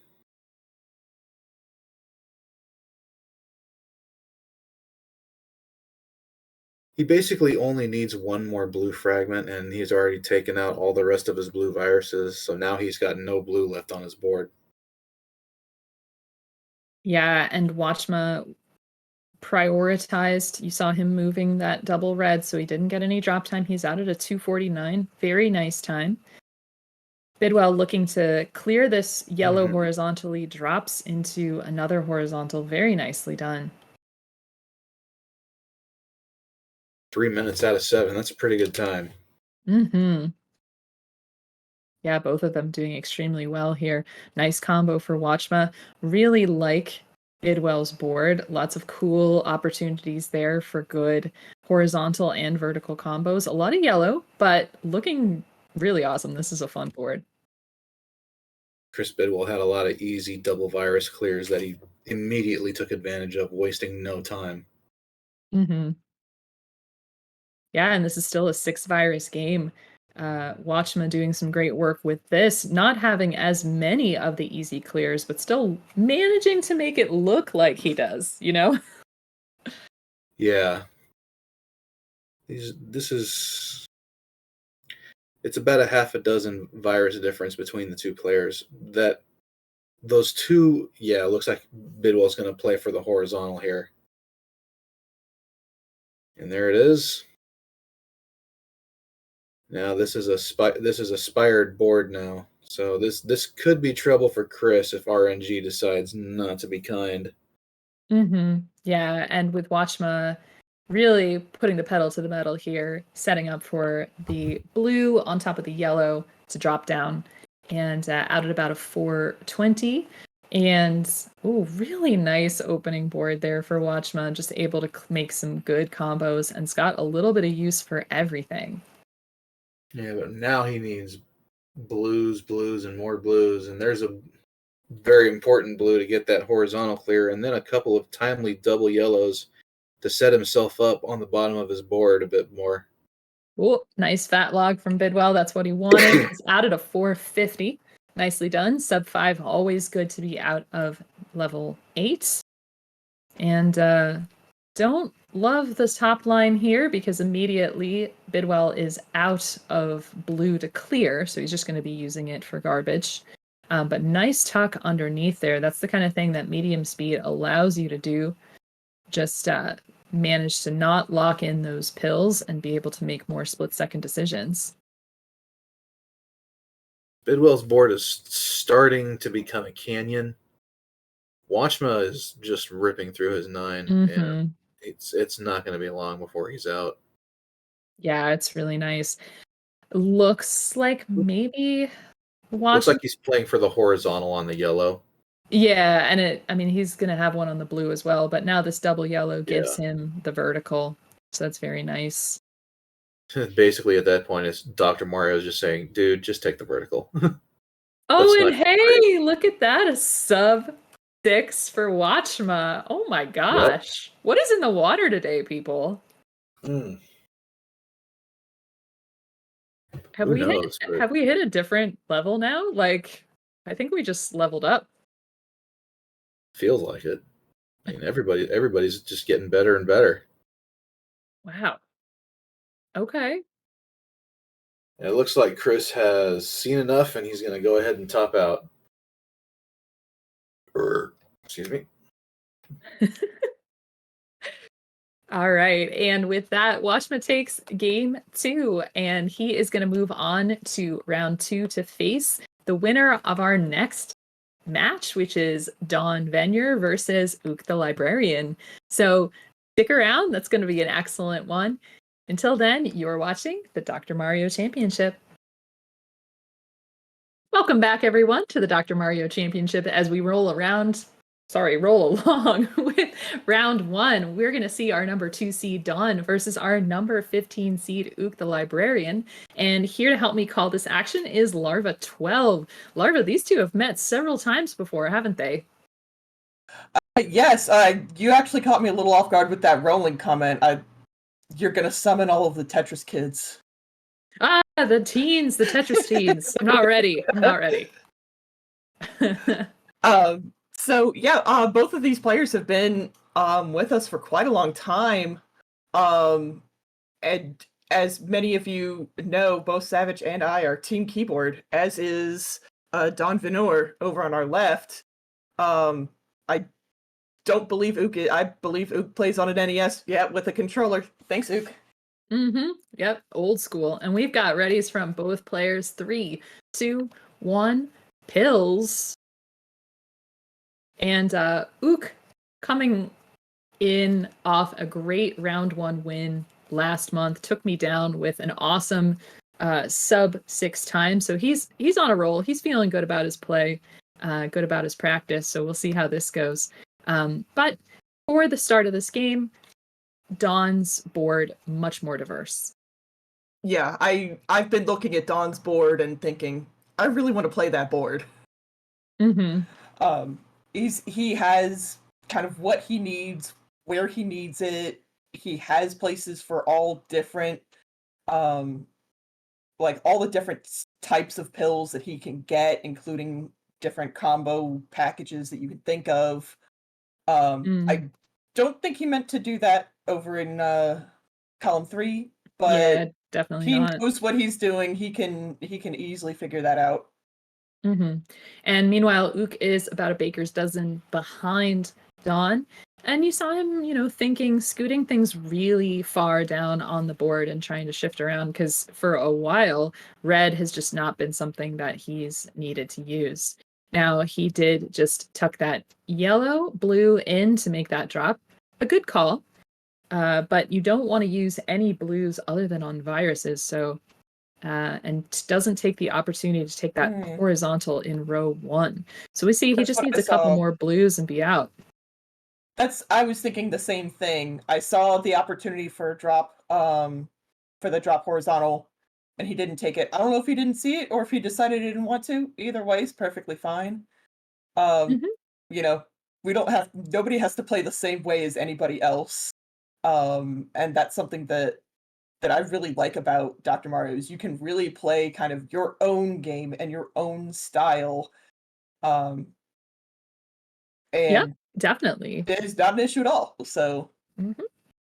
And speaking of his own style, Dawn had an awesome combo there in the center of the board. Nice low drop time combo. He does take some drop time here, but it's not a big deal. Nice horizontal there in the bottom of the board. Now you notice that red quote garbage comes down, but because of the horizontal blue setup he has, it's not going to be a problem. But what is a problem is that yellow blue that's in columns 1 and 2. I do not think he wanted to flip it that way because the other way would have been the optimal tuck. Yeah, it looked like when he did it that it double flipped, and I don't know if that was nerves or if that was just something that happened. Sometimes those things happen. Especially, if you talk to Betty, she gets a lot of double flips. So they can happen, but he is out of his level 7 into level 8. Yeah, and Ook was playing an incredibly clean game all the time that we were talking, and unfortunately wasn't getting a lot of blue, but is very close in terms of virus count now. He's out at a 308. He's only 10 viruses back as opposed to 13 at one point. And of course, it was almost about only 3. But then RNG did not cooperate, not giving him those blues. But Dawn's doing a really good job here, but now his rows 1 and 2 are almost completely empty, which is going to maybe mean a slower endgame. Yeah. Well, both the rows 1 and 2 are empty, but also the middle of his board is blank. So both of those can mean a lot of drop time. He's taking a lot right here. And we say it every month, but it does bear repeating. Every line of drop is a quarter of a second. So it can really, really add up and potentially hurt your game. Mm-hmm. Definitely. And in the meantime, Ook is about 9 viruses back, and the board health is a little bit worse than that. Notice that he is stacked up on that right-hand side with all reds. So it's going to be tough to dig down into that board, and he can't really tuck very easily down the other side. And so Dawn, with only 1 red virus, and he gets it out, he's out of 431. It's going to take a little bit of time for Ook to get through this, especially Larva. Look at this column 8, not what you want to see. No, I definitely don't want to see it. That's why I said, nope. You don't want to see it. I don't want to see it. Ook doesn't want to see it. Yeah. Maybe sure. The only person who might want to see it is Dawn, but hopefully not either. Yeah, and Dawn doing some nice tucks there in columns 2 and 3. No drop time there, but now he's in a bit of a situation. I mean, he's opened up this red in column 8 and now 1 in column 2, but there's still a lot of blue, yellow that he needs to get off this board in order to advance to the bottom. Yeah, there's a lot. And okay, good. He's going to do that drop combo. He was setting up for it, and I was just waiting for it. And Ook has joined him in level 9. Actually, I really like Ook's top line. I think it's got, as long as he doesn't try to take out every single red at the same time, he's got a fair amount of diversity up there that he can work with. But Dawn's only 5 viruses away from clearing this level 9. Looks like the D-Sandwich is not necessarily... Oh, you know what? The pills really came down in just the right order for that D-Sandwich, and he's out at a 559. Okay. This month is just sub 6 strats, really. Yeah. Oh, okay. I don't know what's happening. We've gone from this being like, it had never happened to, oh yeah, it happens like once a tournament, to, okay, basically everybody's setting them. It's the newest fad, kids. Get on board.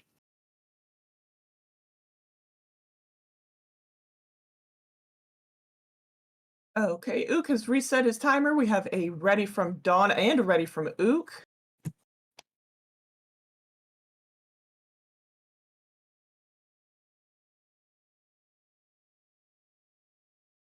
All right, and our 3, 2, 1, pills. Yeah, the scene is really moving at a fast pace now, honestly.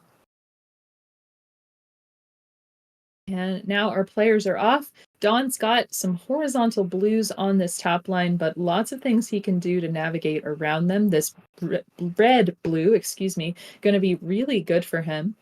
But again, those blues on the top, you'd like to see them a little more spread out, Larva. Yeah, I mean, spread out, but there's also, to be honest, there is a lot of space there as well. So even if he tried to build up to it, which I don't think he's going to do, that's going to mean a lot of drop time. Definitely. Yeah, and you saw him tucking down to the bottom there. Oh, he does get a nice good horizontal. But so Ook is only 1 virus behind him at the moment, is scoring for a really nice big combo, takes out a lot of yellows horizontally after dropping those reds. Really nicely done there. And despite the fact that everything's in columns 1 and 2, this board is advancing pretty quickly. Yeah, and soon it's going to be all 1, but he's going to have that nice lightning rod. Love those. Love to see it. Tucks the right way there. And he does have the option for a yellow horizontal, but it looks like he's got the vertical going with a little bit of drop time. Just needs 1 yellow. Come Please, on. Doc. Yeah, and he is out just tied with Dawn, who got out at about a 127. So this is a tight game, folks. Yeah, I'm not really liking the lack of yellow I'm really seeing. Ook's got a bit, but Dawn really hasn't had any. It's very all of his yellows are very buried down way at the bottom of his board. So hopefully, Doc, please be nice. Mm-hmm. Not that that is gonna change anything. We know how the doctor likes to just Yes. he likes to Now, be the doctor, really. yeah, and we see, I mean, Ook just needs so much blue and red. So he's got to prioritize every red pill that he sees has to be used on a red virus. And so that piece of garbage in column 4 is bothering me a little bit, but he clears out that blue, and then he gets a nice combo with those blues and reds. So now all he needs are blues and reds, and so that's pretty good. And Dawn's got a little bit of garbage on that board to contend with. Yeah, and Dawn does not need any blues at all. He's completely out of blues. I'm trying to okay. I was trying to parse what he was doing, and now I see it as it's falling into place. Mm-hmm. But Ook is already into level 8. Yep, and he's off to a good start here. He's got an opportunity for, oh, he did not take that red horizontal in up at the top there, but that's okay. You know, he's going to use it to probably seesaw those colors down, although he did seem to have a bit of a misdrop there in column 2. So he's got to stay steady. I think he's seen that he has this lead, and so now he's just got to keep a cooler head and run through this as Dawn into his level 8. Yeah, and I think some of it also Ook is not necessarily getting the pills that he wants in order to clear all this out. Yeah, he's very Let's dependent on see. this blue-red. There he goes. There we go. I was waiting Mhm. for that. I was really hoping that he would play it that way. And I'm glad that he did. Mm-hmm. And Dawn set only 7 viruses back now, but missed the opportunity to get that double blue horizontally at first, but then the doctor very kind and gives another opportunity there. So he is really plowing through this board. The board health is great for Dawn at the moment. Yeah. I like what Ook's doing right now. He's got things set up where he wants them. Okay, good. He's gonna do that with the yellow. He gets a nice drop combo. Now all he needs are a couple of blues, and Dawn just needs a few more reds. Mm-hmm. Looks like he's going for a big horizontal in the bottom there, but Ook out at a 451. So Dawn's just going to need a couple more reds. We'll see what happens here. Just gets 1 and out at a 459. So we really are down to this last level, and there's no super clear advantage. It's a razor thin here. It's about 7 viruses, which definitely can be overtaken in an instant, especially with a combo like Mhm. that from Dawn. Yeah, we've seen people come back from much further down than 7. Sorry, Ivar, to bring that up again. But we've seen it before. It has happened before. Um, so a lot of times, almost no lead is safe. So you do want to kind of,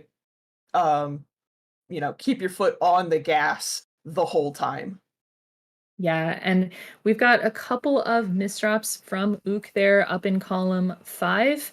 And as he says, misdrops beget misdrops sometimes, but he has some good plans here. He's clearing out now. He just needs the blues to come into place in the right way. And this beautiful tuck here is going to make it happen and open a lot of stuff back up again. So let's hope this goes. Mm-hmm. Because we want more Dr. Mario, right? Oh yeah, we always want a decider. Always, always. Wow, this is He a is down to great 1 time from Ook. virus.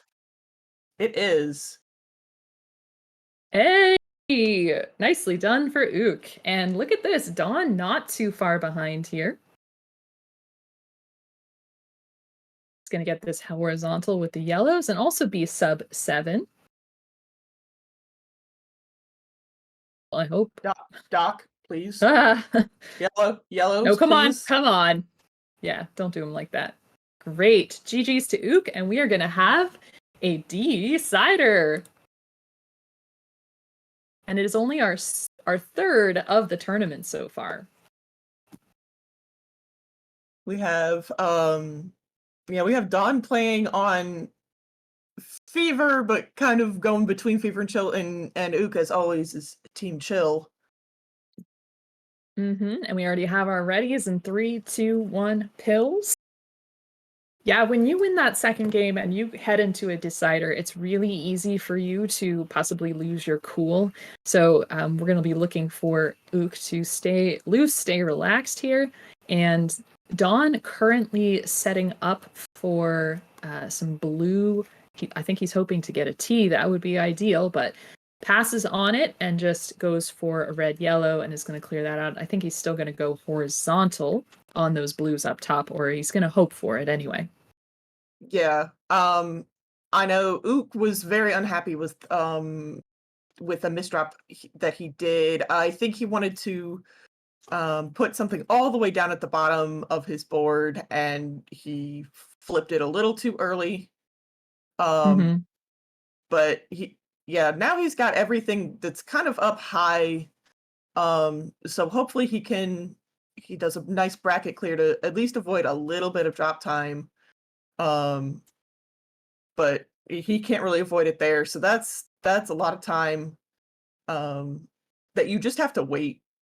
Yeah, and so the virus count, it doesn't tell the whole story because Ook's got drop time everywhere, but now he can underclear this yellow and keep this blue going.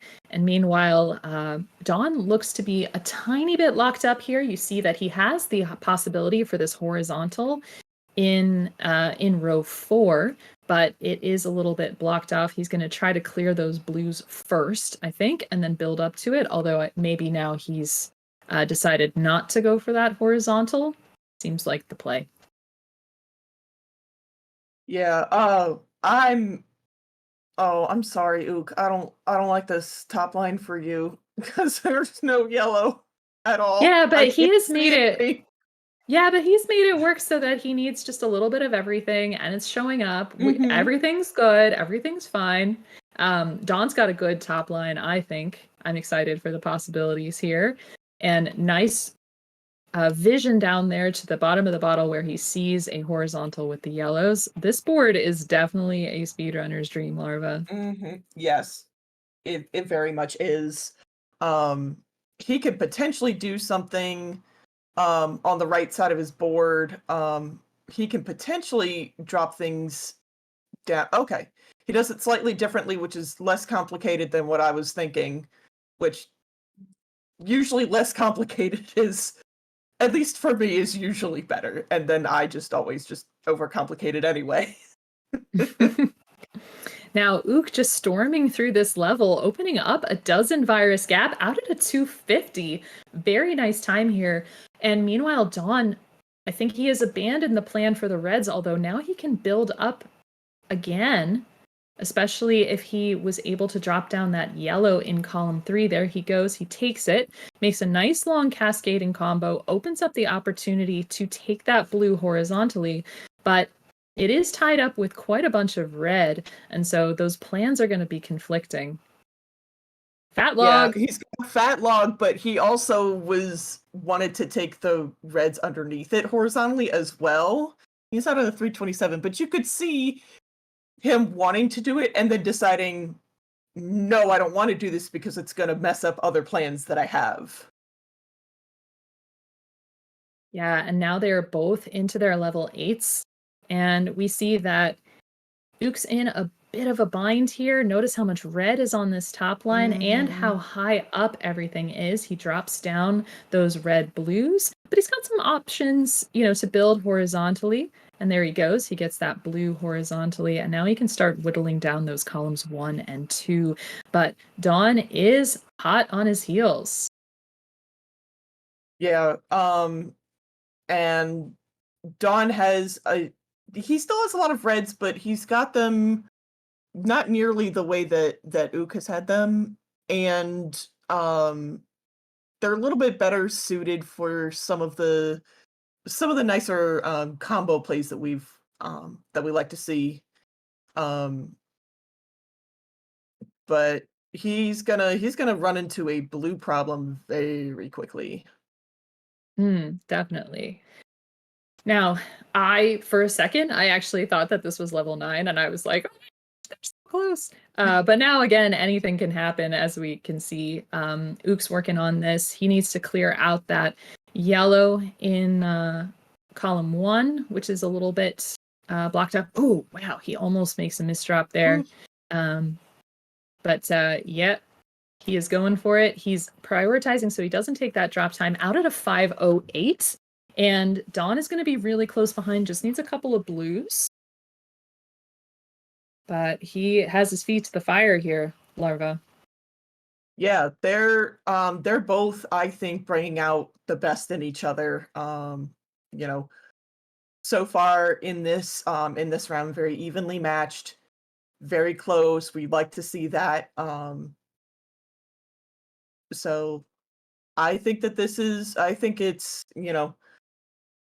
it can very easily turn into a tied situation. If RNG, there are many factors that can go into that. I can very easily see that happening with this match.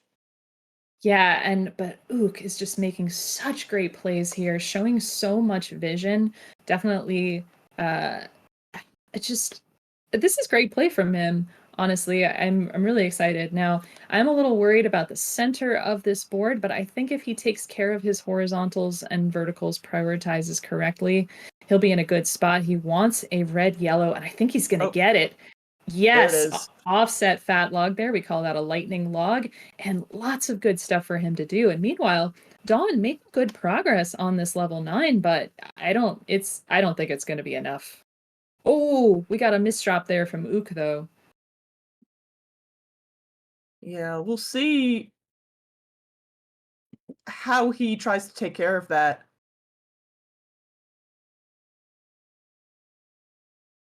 Okay, he's got everything cleared up, so he can just play that vertically, and he's going to be out at a 650. Wow. GG's to OoktheLibrarian getting out of round 1 2 months in a row and taking out Dawnvenure.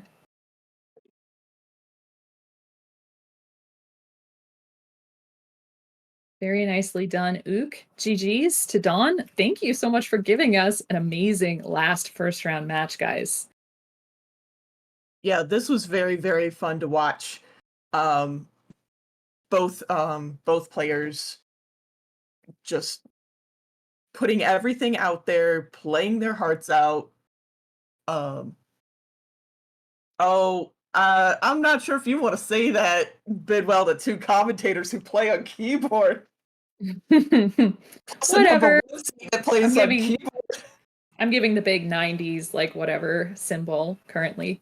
So that is the end of our round 1. So we're going to move along into round 2, and we'll be back in just a couple minutes, and I'll have a special community announcement. As always, you're watching the Dr. Mario Championship.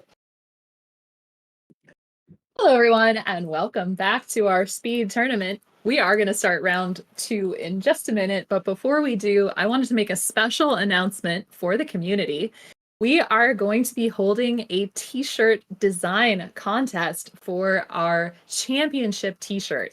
So in just a minute, I'm going to pop the rules to this t-shirt design contest into the chat, but we are looking for awesome designs. You see on our stream the 2021,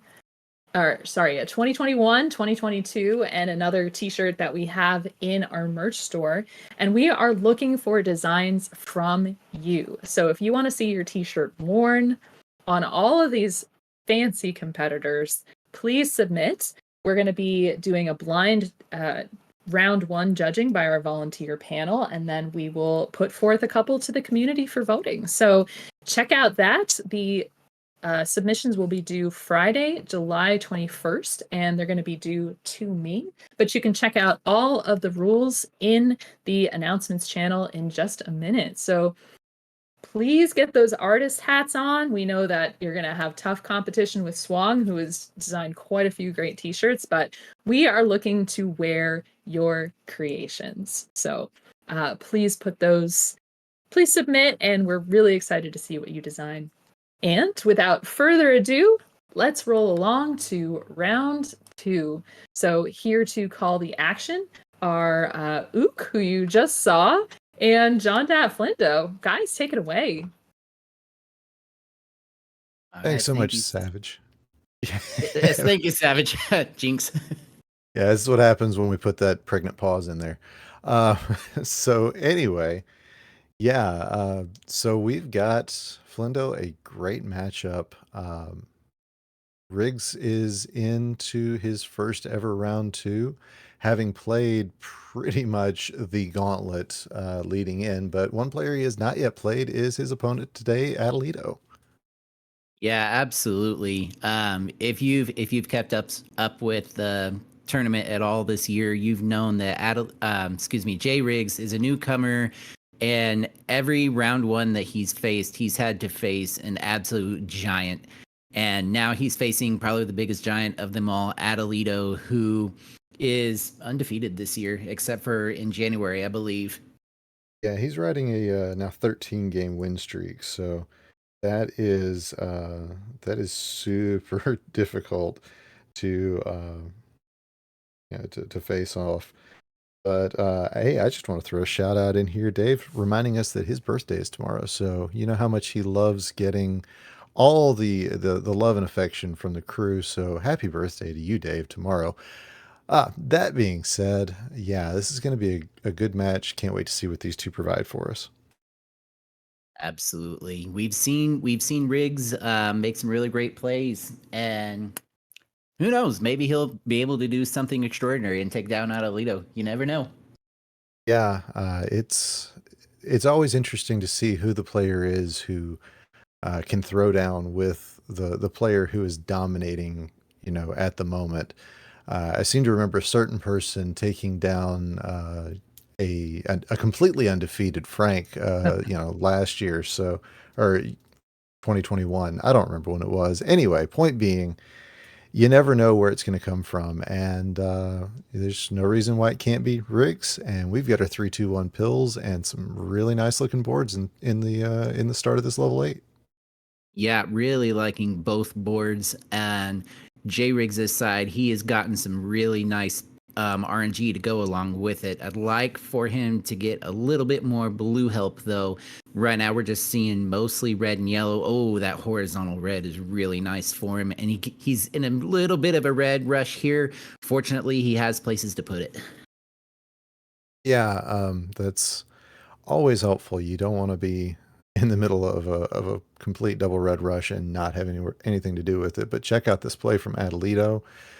Gets everything exactly when he wants it and is able to make a nice little combo there. And you can see he's already setting up for this horizontal reds.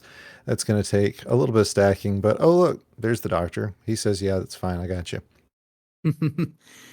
Absolutely. Not loving the setup for Riggs right now. And I don't really think it's his fault. It's just the pills that he's been getting have forced him to kind of ignore that left side until he got some blues. Finally, he's been able to work it down. Staying relatively close to Atalito. He's only 6 viruses behind. Now 5 viruses as Atalito into his level 9 at about a 122. Riggs not going to be far behind here. He just needs this double blue and then one more yellow. And he gets it out at a 135. So yeah, it's solid times for both players. Of course, Atalito's was an excellent time, but that is still a very good time for Riggs.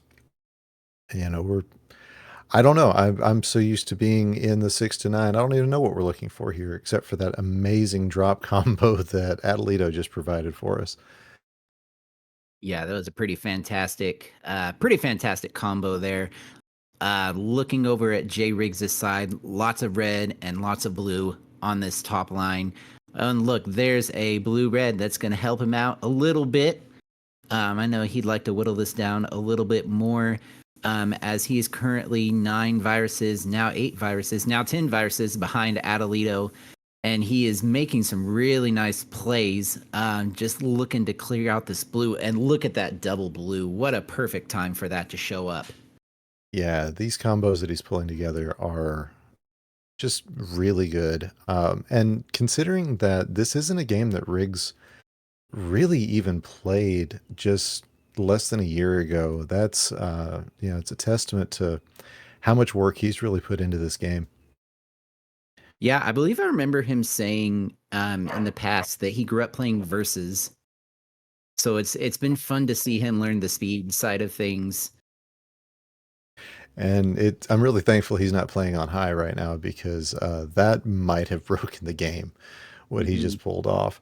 Meanwhile, Atalito out about a 306, 307. So still keeping a really good time. He's doing, right at 3-minute levels, or a minute and a half levels, I mean. And that's good, solid times. Yeah, that's great by Atalito, who would really love some yellow blue help. And as soon as I say that, he starts getting some yellow blue pills. Minor commentator's blessing there. I've been helping out Atalito a lot today. I need you to do some commentary for me later there, Flindo. Think you can work on that? Unfortunately, I trade won't be you. able to, but Anyway, yeah, it's good play, as Riggs out at just shy of 350. So definitely up behind here, but his play has been solid, and honestly, at this point, what more can you ask for? yeah, absolutely. Jay Riggs has done, a phenomenal job, especially with the boards that he's gotten. I'm pretty sure every single board that he's gotten in this level block has been 2 colors at the top and not the pills that he needs to get through them. So he's really done a good job of staying this close to Atalito. I know it's a 17 virus deficit for him, but he's done a great job. Yeah, he's definitely finding ways to get combos off the board as quickly as possible. He's finding these multi-pill clears, and just really working his way through. I'm worried he's going to show up in Columbus and just skunk us all. As Atalito out at a 454. Really good time for him. Absolutely. And an interesting starting board for Atalito.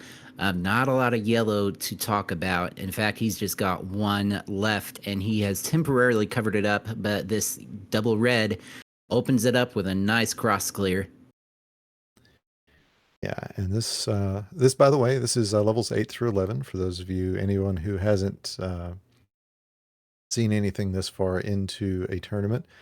We up the ante a little bit, so we're playing some higher level blocks here in the second round. And yeah, Atalito's getting hamstrung by the pills that he's getting. Finally just taking a little bit of garbage so that he can work his way through, and I got to assume that was a misdrop. That's absolutely a misdrop, a very rare misdrop from Atalito. But I can tell you, as soon as he hit that, he immediately started looking down the board, and he's going to be finding ways to turn that garbage into gold. Yeah, it's definitely his MO, but I'm sure he'll find a way to tell us later that it wasn't a misdrop at all. What are we talking about? That's okay, Atalito. And man, oh man, that double yellow coming just 1 pill too late for him to have pulled off a super clear there. But he's going to be able to pull off a nice one as Riggs joins him in this final level of our block. Yeah, Riggs at a 26 virus deficit, but this has been my favorite starting board for him so far. Very diverse, very color friendly. Loving the setups that he's got going. He had a place for pretty much everything. Now he is a little bit blue heavy, and Mario says red and yellow are your friends right now, and it's not what he wants to see. Yeah, well, Mario doesn't generally care what we have desire to see, and that's unfortunate for everyone. But Yeah. if you do like, as Atalito out at a 704, I was just going to say, if you do like when Mario tells you, it gives you exactly what you want, you'll want to check out next weekend as we run our SNES tournament. But that's coming up later. Atalito says it was a misdrop. I'm not surprised.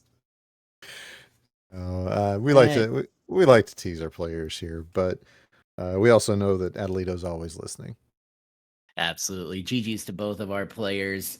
We already have it ready from J Riggs. He's ready to put that one behind him and get this going again. We have it ready from Atalito. Again, this is a best of 3, so Atalito looking to put this one away. J Riggs looking to take Atalito to a decider, which if he does it, and that will be awesome because that's not an easy task. Absolutely, and it's extending this match as much as possible is going to be in Riggs's favor as these two get started, because it is super late in Turkey. So the longer he can keep Atalito playing, the the more of an advantage he's going to pick up, as that is a heck of a combo for J Riggs getting that side bolt going. Yeah, loving the starting play for J Riggs. Over on Atalito's side, his board it's fairly diverse. I don't think it's my favorite board in the world, but he's got some really nice plays that he's setting up. I'm wondering if he's going to go for these reds horizontally to drop the blue in column 7 down. He's going to elect to take that red out. He does still have the horizontal opportunity if he wants it, but it's going to take some building to get up to it. We'll see what he decides to do here. Yeah, absolutely. That bit of spiring is going to be a bit of a pain for him.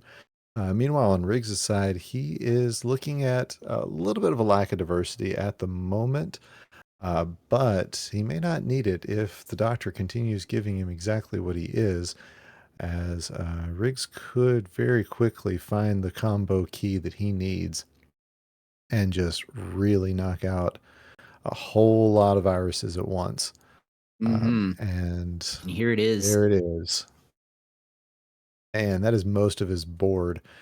But still 2 reds, as Atalito out at a 130 flat. Riggs is still in need of 3 more reds, and there he's going to get 2 of them right at once. And there's the last one out, 11 seconds behind Atalito with a 141. Atalito got a very yellow and blue heavy board right now.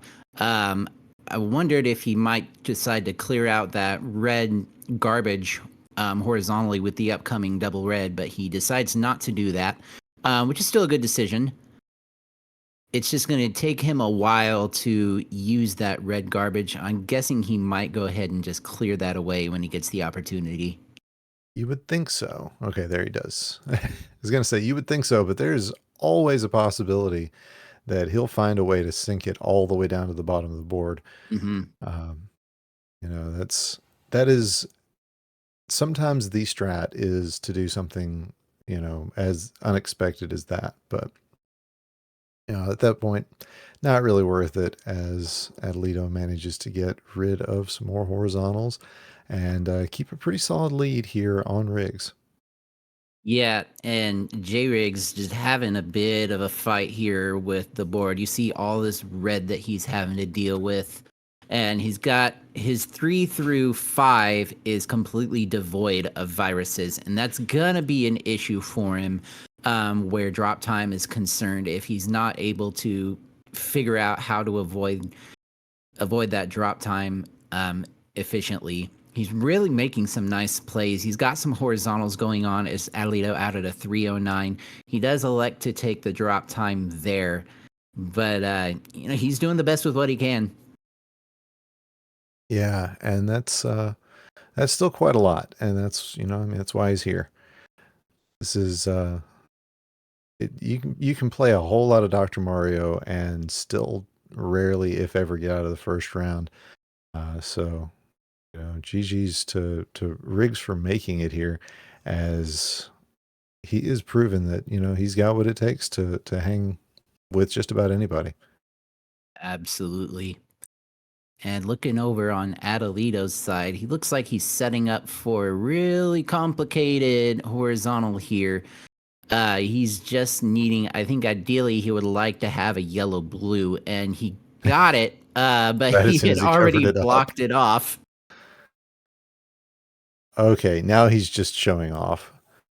This does have the potential of breaking the game. Not quite, though. It He's was safe. still Okay. fantastic. Yeah, you just never know. I don't ever know because I don't play on high speed. So I know Betty could probably have told us immediately, no, that's not gonna break the game at all. What are you guys talking about? But that's Betty for you. Good grief, these combos at Atalito Atalito. just- Yeah, I mean, what do you say? He's a beast, and he's going to get another drop combo right here, out at a 450. so Riggs at this point is just going to be trying not to get lapped, as he is just about a full level behind. But when Atalito has just turned it on, I mean, what do you do? Yep, I've been in that situation, and you can't help just laugh and admire the amazing play. That's all you can do. Yeah, absolutely. I've been I in the really same like boat the myself. plays. Yeah, I really like the plays that Jay Riggs is making. He's had some really nice horizontal opportunities. He's taken advantage of them. It's really nice to see. I would love for him to be able to get out of this level, and yeah, really like for him to get out of this level. Yeah, he's definitely got a swung feel for his horizontals, that's for sure. As you know, if it's horizontal, sure, we'll take it. That's fine.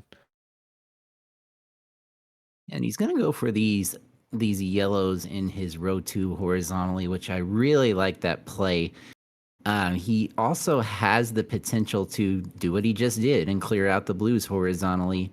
We'll see if he's gonna log out here. What do you think? Oh, he's There it gonna get is. it. Log out at 616. Manages not to get lapped as well, which is always a good feeling when you're playing somebody of Atalito's caliber. And Atalito struggling to get the reds he needs. Mario is not cooperating. You're right. That is absolutely the thing he has got to have right now. You can't finish a red level without red pills. And there's that. There's one. There it is. And there's two. A sub 7, a 645. And not even close to his PB, which is a 631. Wow. So, GG's to Atalito, who will be going on tomorrow to face the winner of Savage versus Packy.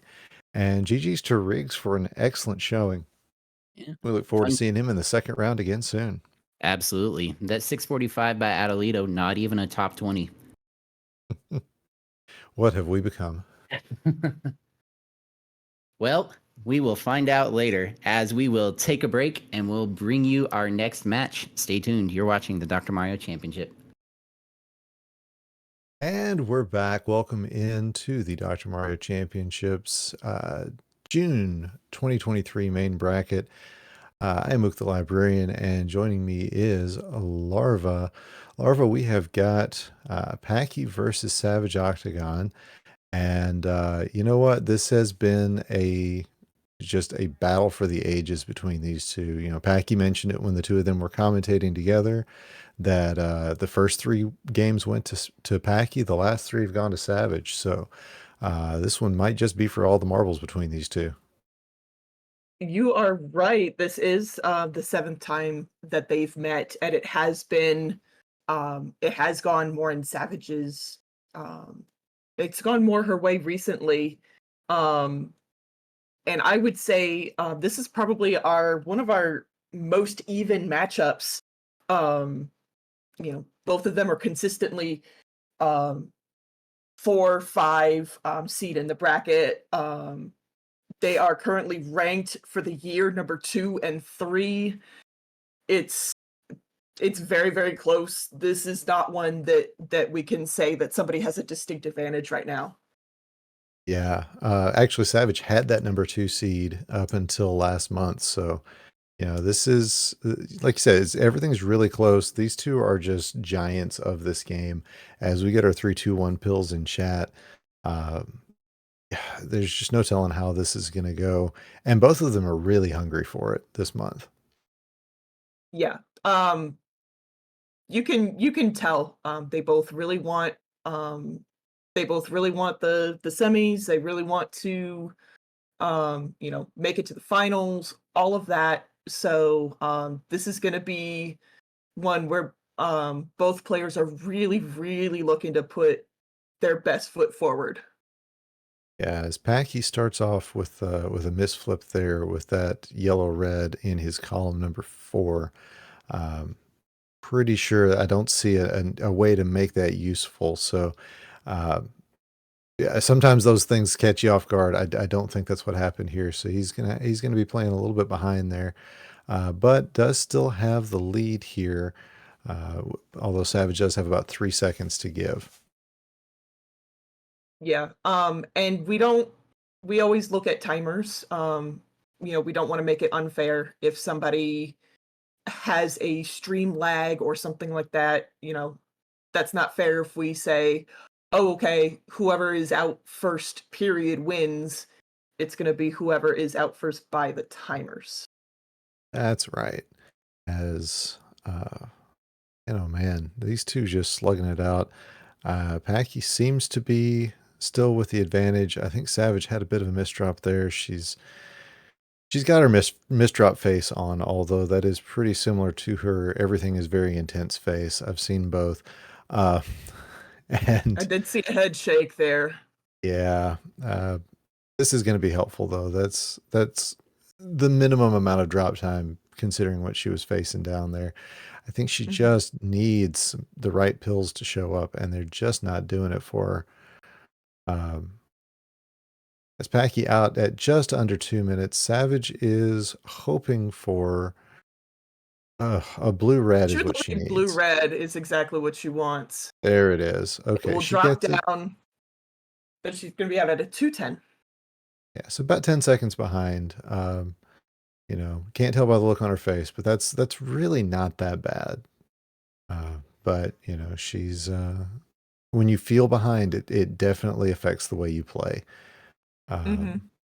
Yeah, you know that, I know that probably better than anybody else. The two of us know that. You were saying that earlier, that you felt behind in your match the whole time. All parts of your match you felt behind. And I've had that too, where I've been close and I thought that I was an entire level behind.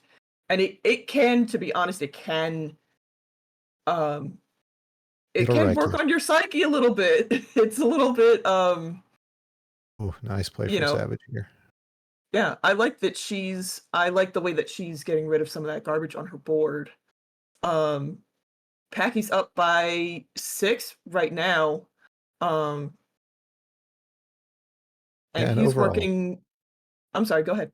I was going to say, overall, I like what he's putting together on this board.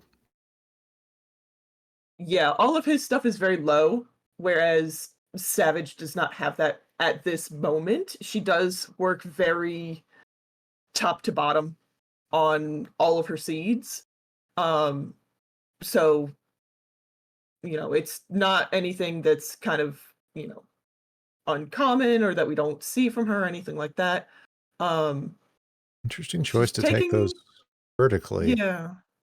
I would have expected a horizontal out of her, but that's all right. She is out at a 3:58, so about 20 seconds behind now.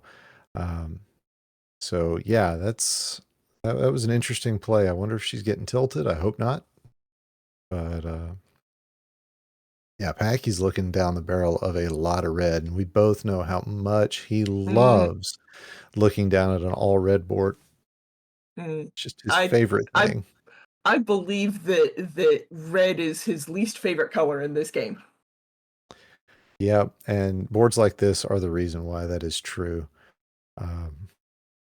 Some days, especially on competitions, you get a board like this, and You talk about damaging your psyche. This one, this will absolutely do that. He is in the driver's seat though, and interesting choice not taking those reds, the vertical reds. I'm guessing he wants to take those horizontally.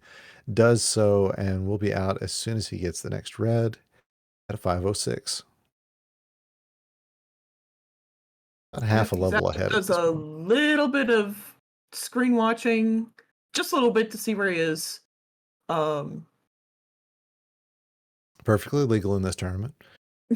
I've been watching a lot of Tetris recently, so I've been seeing a lot of screen watching. Yeah. With that. Yeah, I'll admit I was half listening to the commentary. Oh. Wow, Frank with 5 gifted subs. Thank you so much, Frank. GG's, that is some good stuff. We appreciate it. And those gift subs do go just straight back into the community. Wow, what a combo from Packy. They go towards our merchandise. They go towards providing prizes for our players at the end of the year and at our various tournaments. 100% of those proceeds go right back into the community. So thank you very much for that, Frank. And Savage has joined Packy in level 11. She has a lot of blue-red opportunities. So I do like that for her, but I do think that she needs a little bit more yellow help as well. So Doc, please help her out with that. Yeah.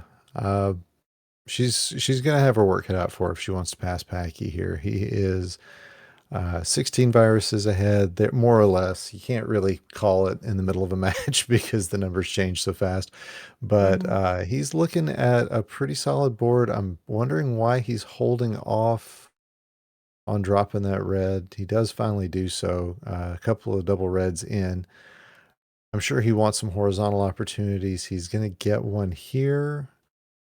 And yeah, he's going to be able to cruise out of this one just fairly easily here.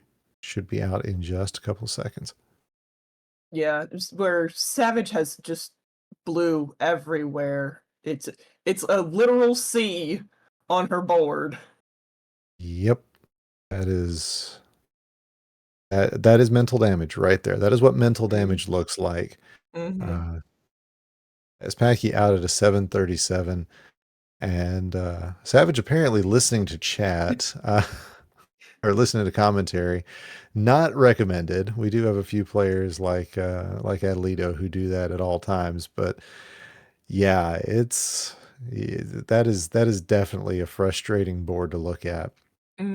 So GG's to Packy taking game number 1. And once these players ready up, we're going to be in for game number 2. Yeah, Savage just needs to shake it off a little bit. Maybe take a sip of water, and then just put that out of her mind and just focused on the next game. You got this. Yeah, absolutely. As yeah, this is the 4-5 match. This is what we came for, and I feel like, Savage is just one good board away from winning game number 2, sending us to a decider, just like Dave Smith did earlier tonight. I mean, she's got the advantage of rest. I don't know. I don't do baseball very much, so you take that away. Yeah, she does. I will say she does have Restreamer's blessing that Dave is trying to give her. Sorry about that. If you heard that, my wife is playing a horror game in the other room. Please ignore any screams coming from my end of the commentary. I promise you, it's nobody's dying. Yet. I don't know. Okay, we have readies from both of our players. And we have our countdown. 3, 2, 1, pills. All right. So both players have all the colors. Do they have them in a nice space? That's the question. Packy's saying, you know what? I've got everything I need to make some interesting combos. And look, interesting combos. There they are. Yeah, that's a really two-color board there for Pack. As Savage doesn't have a lot of access to yellow, so we'll see how long that will last. Yeah, and she does want to take those two reds a third of the way up the board. She wants to take them horizontally. She's already um basically let everybody know that with how she's put everything. She will need either a double yellow or she'll need to manufacture a double yellow if she wants to take it on the left side. Or that double red There will she work. goes. Yeah. Yeah, and that is actually going to open her up to be able to take, well, once she gets this last red on the right-hand side, that will open her up to be able to take a triple on the, oh, I stand corrected. She's not going to go for the triple on that right-hand side. But there that is, and she could choose to go for the triple on the bottom. Don't think she will. Packy out at a 125. Yeah, I think she wants to take both the red and the blue horizontally. So she's okay. And then Oh, unfortunately that took away a little bit of how she can use that you know, use what she has to her advantage. And you could tell she doesn't like it, but she's yeah. gonna get that drop combo. She's gonna be out at a 156. That's we're looking about 30 seconds already in the first level. So definitely going to put her a bit behind, but again, we always talk about how any gap can be overcome. Literally, it came from a Packy Savage match. I want to say in October of 22 or something like that, when Savage did overcome a heavy time difference. So definitely, you know, we always say if anybody can do it, this player can. This, I mean, literally, she has. Hmm. Yeah, Also, there's and 3 levels to play. yeah, it's it's a lot easier when it's earlier in the level block for people to come back from huge amounts down. Um, so yeah, and especially yeah, if anybody can do it against Packy, it is Yeah, Savage. yeah. She does kind of have. She's in his head. We don't know how it happened. It just kind of happened. But Well, Packy used to have Dimwit in his head, and then it switched over to Savage. yeah, yeah. A lot of us used to have Dimwit in our head. I'll be real with you. You know, you and your. I have to play Atalito every month. I've been there. Only it was Dimwit, and when it wasn't Dimwit, it was Packy. So, yeah, it's the players can get in your head. That is for sure. Hmm. As Savage out of 343, joining Packy in level number 10. She's about 16 viruses behind, but look at all this red on Pack's board. The doctor is taunting him. Ooh. The doctor is Yeah, taunting him, and you will yeah, hear about it later, I am sure. yeah. So, I mean, what can you do? You just plow right through. So far, he has been getting the red, so that's a good thing. Yeah. It's But you yeah, you plow through and you hope that you get a double red blitz. yeah, you do. We've seen a surprising Oh, few of lovely those. Savage. A very, very nice tuck into a either an L or a sweet tea to clear off a whole bunch of stuff off of her board. Yeah, she's finding these horizontals and going, you know what? This is just the best way. Forget efficiency. I'm just going to go for what I've got the pills for right now. And I can't say I blame her for that. Hmm. I know she didn't like where she had to place the blue yellow. Um she shook her head. She really didn't like that. But unfortunately, it was really the only thing she could do at the time. Pack out at a sub 5. That's what you want to see if you're playing 6 through 9. It's definitely what you want to see if you're playing 8 through 11. As Savage is definitely getting tilted here. It's hard not to, every second you're not clearing a virus is a second that you feel like is wasted. And sometimes you get there where it's been, 10, 12 pills since the last time you cleared a virus, and you're just going, what am I doing? I've forgotten to play fast. At least that's how I interpret Sarah's don't forget to play fast. Yeah, I was gonna say, I'm like, that's one of our mottos is go fast. Yeah, but Savage is she's feeling this one, but she's gonna bounce right back, and she's about to have the 11 of her life. I say this because I've got a 50% chance that she's actually listening to us right now. We're gonna manifest it for you, Savage. Don't worry. Absolutely, because we want to see this particular match just keep going. You two are our first. These two gave us our first ever tie, if I'm not mistaken, Mm-hmm. and that was a moment in Dr. Mario history right there. So, we want to see more of that. We want to see these two just doing exactly what they do, and that is playing lights out for each other.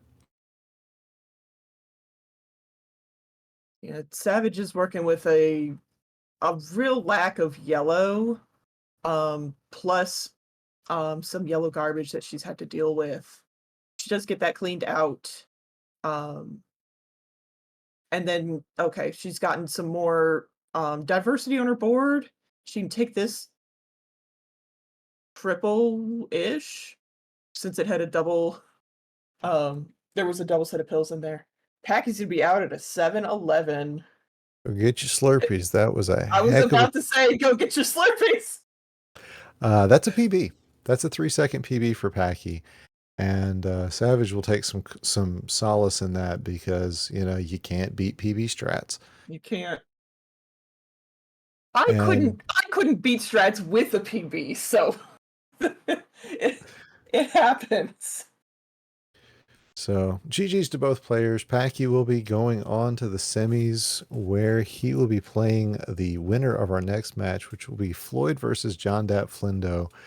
So stick around. You're watching the Dr. Mario Championships, June 2023 main bracket. And welcome back to round 2 action of our June 2023 gold bracket for Dr. Mario Monthly. My name is Larva12. I am joined in the booth by Savage Octagon. Savage, how are you doing? Oh man, every so often in this game, there's like a moment where you're like, you feel like you're playing in slow motion, and you're like, "Mm." And that was exactly what just happened. So I'm not feeling my best, but I am still excited to watch some good Dr. Mario. And of course, seeing Packy and Atalito is a treat for everyone tomorrow night. So, you know what, Larva? These two have never played each other. Mm-hmm. Yeah, looking at our notes that we have, Floyd and Flindo have never met. Both of them do play on medium speed. Flindo's playing on Fever, Floyd going with the off strats. And so we have. Go ahead. Yeah, I mean, Flindo says Battle of the Fs, let's go. Hopefully we don't have to put any Fs in chat for either of you. So we just need readies from both players. We got them. And 3, 2, 1, pills.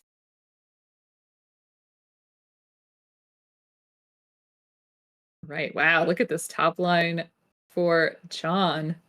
Really interesting stuff going on right here.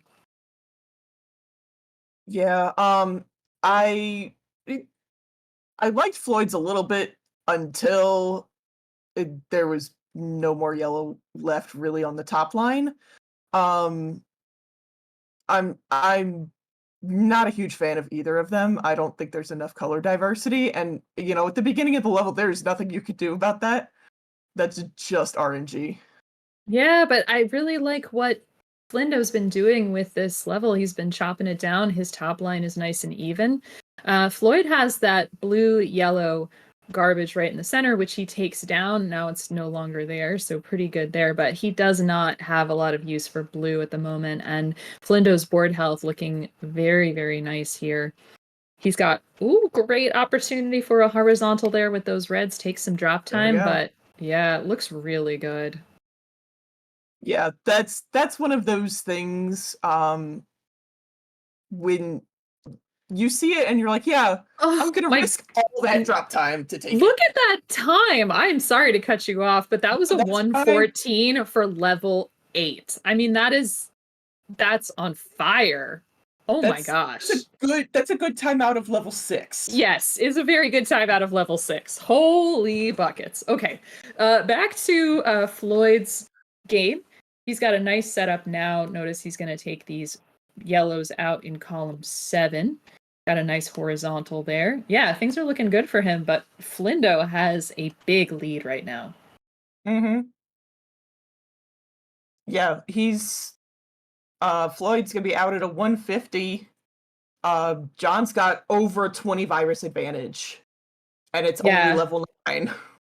Yeah, and the thing is, like, obviously so much can happen with RNG and all that other stuff, but wow, you definitely, against Floyd, you definitely want to kind of lead like that going in. So Floyd taking out, he's got 32 viruses left. Now he does have much more diversity than he had at the beginning of his last level, but gonna have to deal with a lot of blues on the right-hand side, Larva.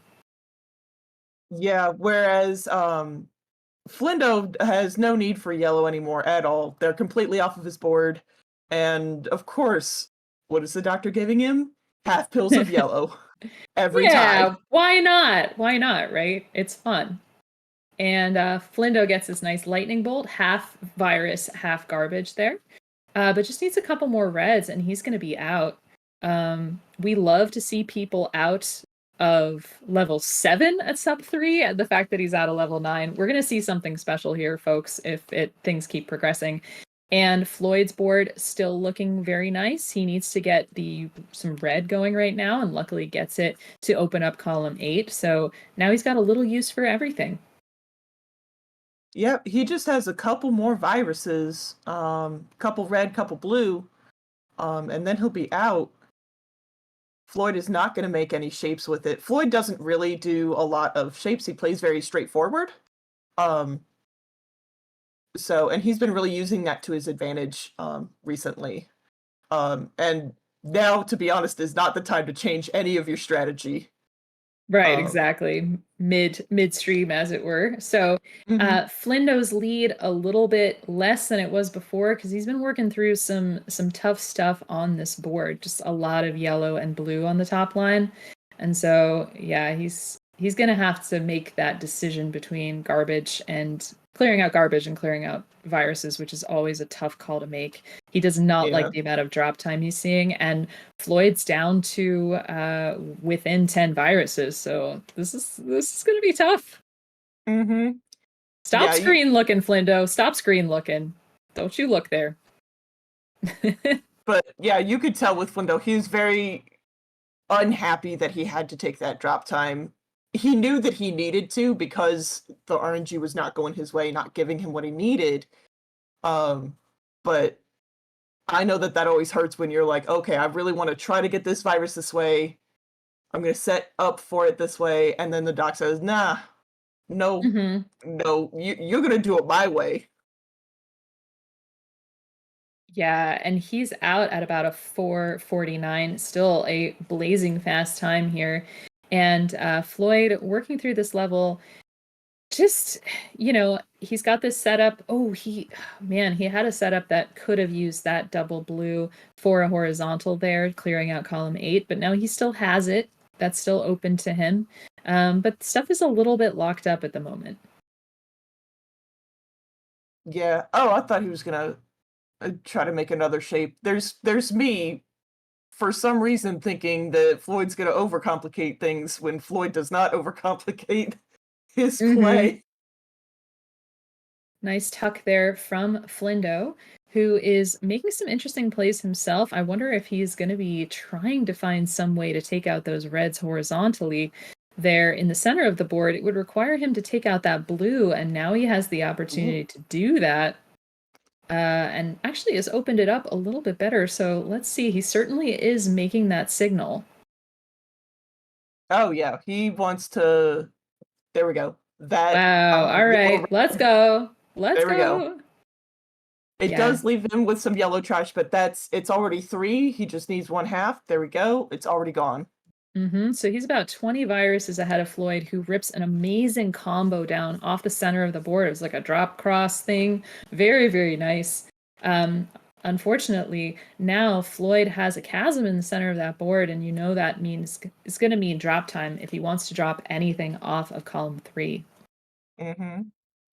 He is bringing it down, and we're going to see that drop time right here. But he's just got red everywhere.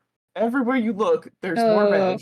Oh man, I don't like it. I want this to be more fair.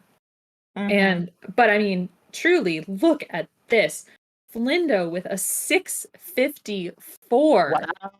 Wow. And it is not his personal best, but that is outstanding. Anything sub 7, amazing.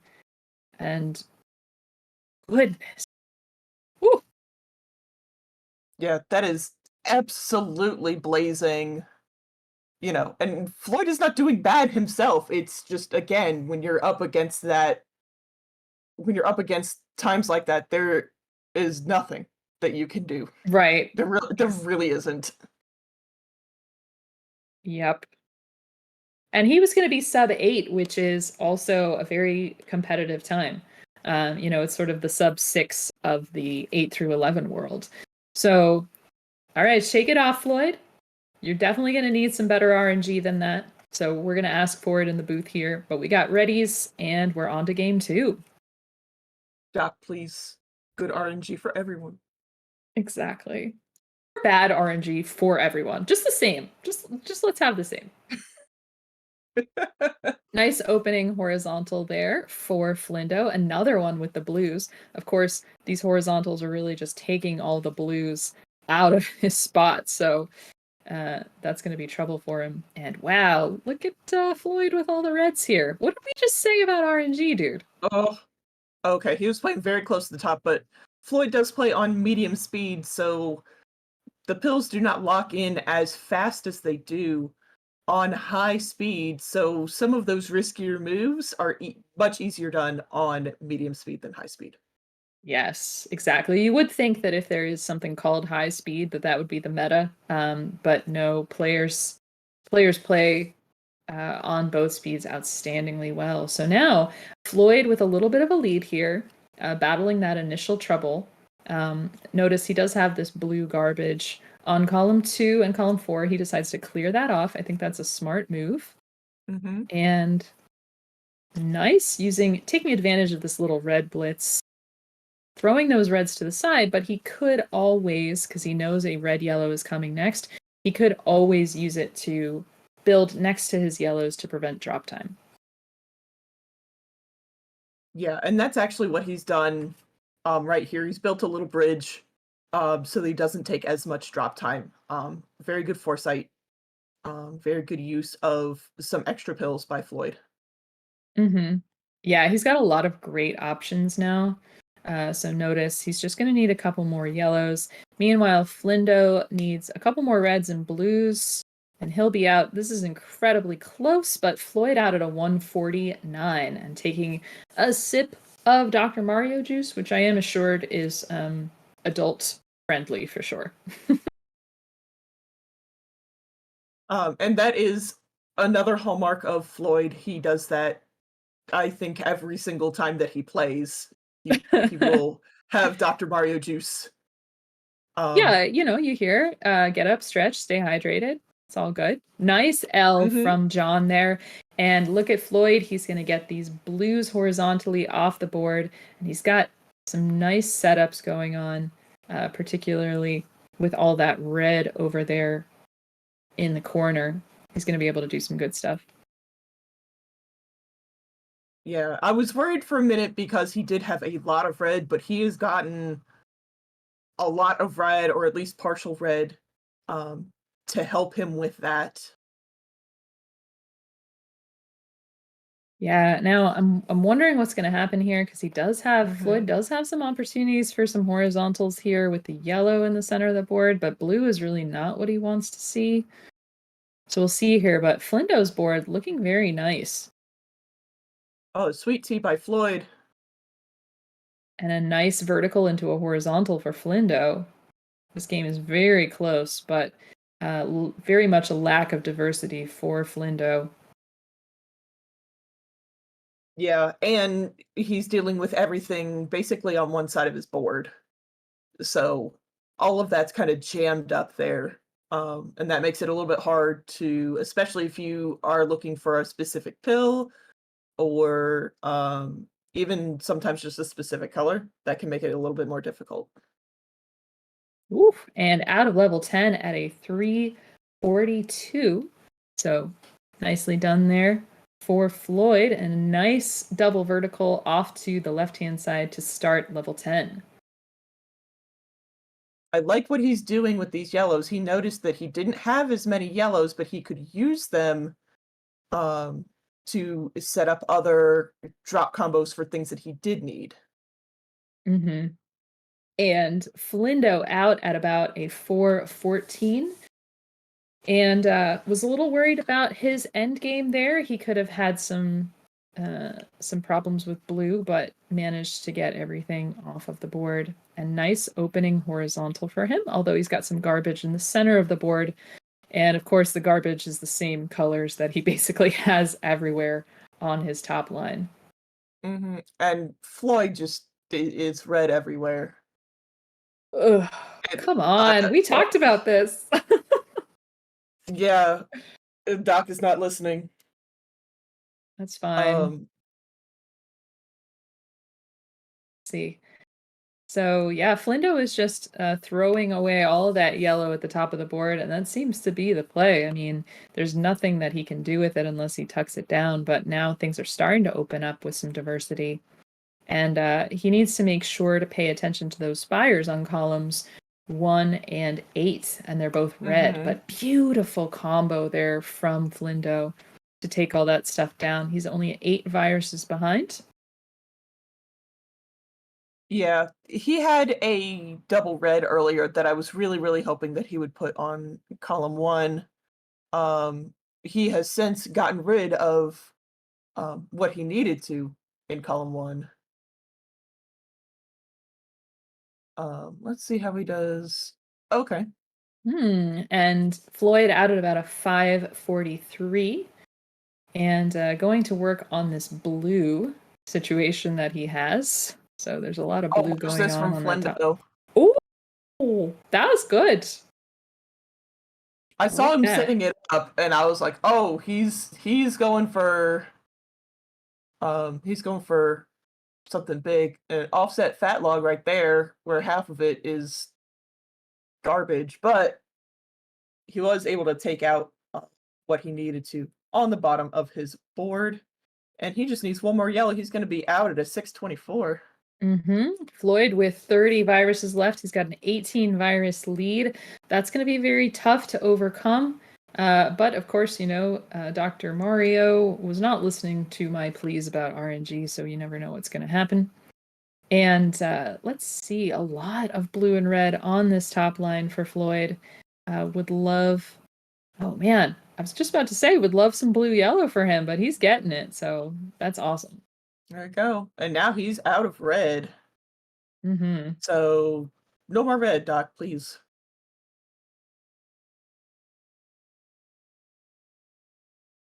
Let's see. We just need a lot of blue to clear this out because Floyd's never going to be able to get to that yellow. Mm-hmm.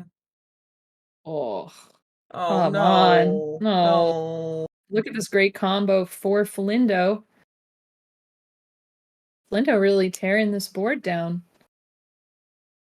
Oh, but I don't think he wanted to do that in column 7 and 8. It did clear some viruses, but not enough.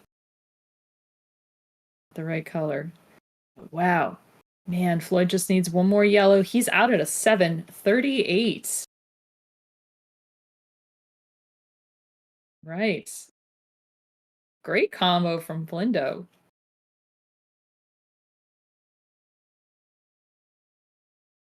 And some more of that Dr. Mario juice from Floyd. Yep. In between levels and in between matches. Of course. You got to stay hydrated. I know that I will be hitting the Dr. Mario juice myself. After this, it's summertime. Right. Now, this is what we want to see. We want to see a decider. This is our first of the second round. And very exciting. Yes, Sarah, this is the summer of Savage. But I say that every summer. It can be true every summer. It can be true. It is true every summer. Yeah, for sure.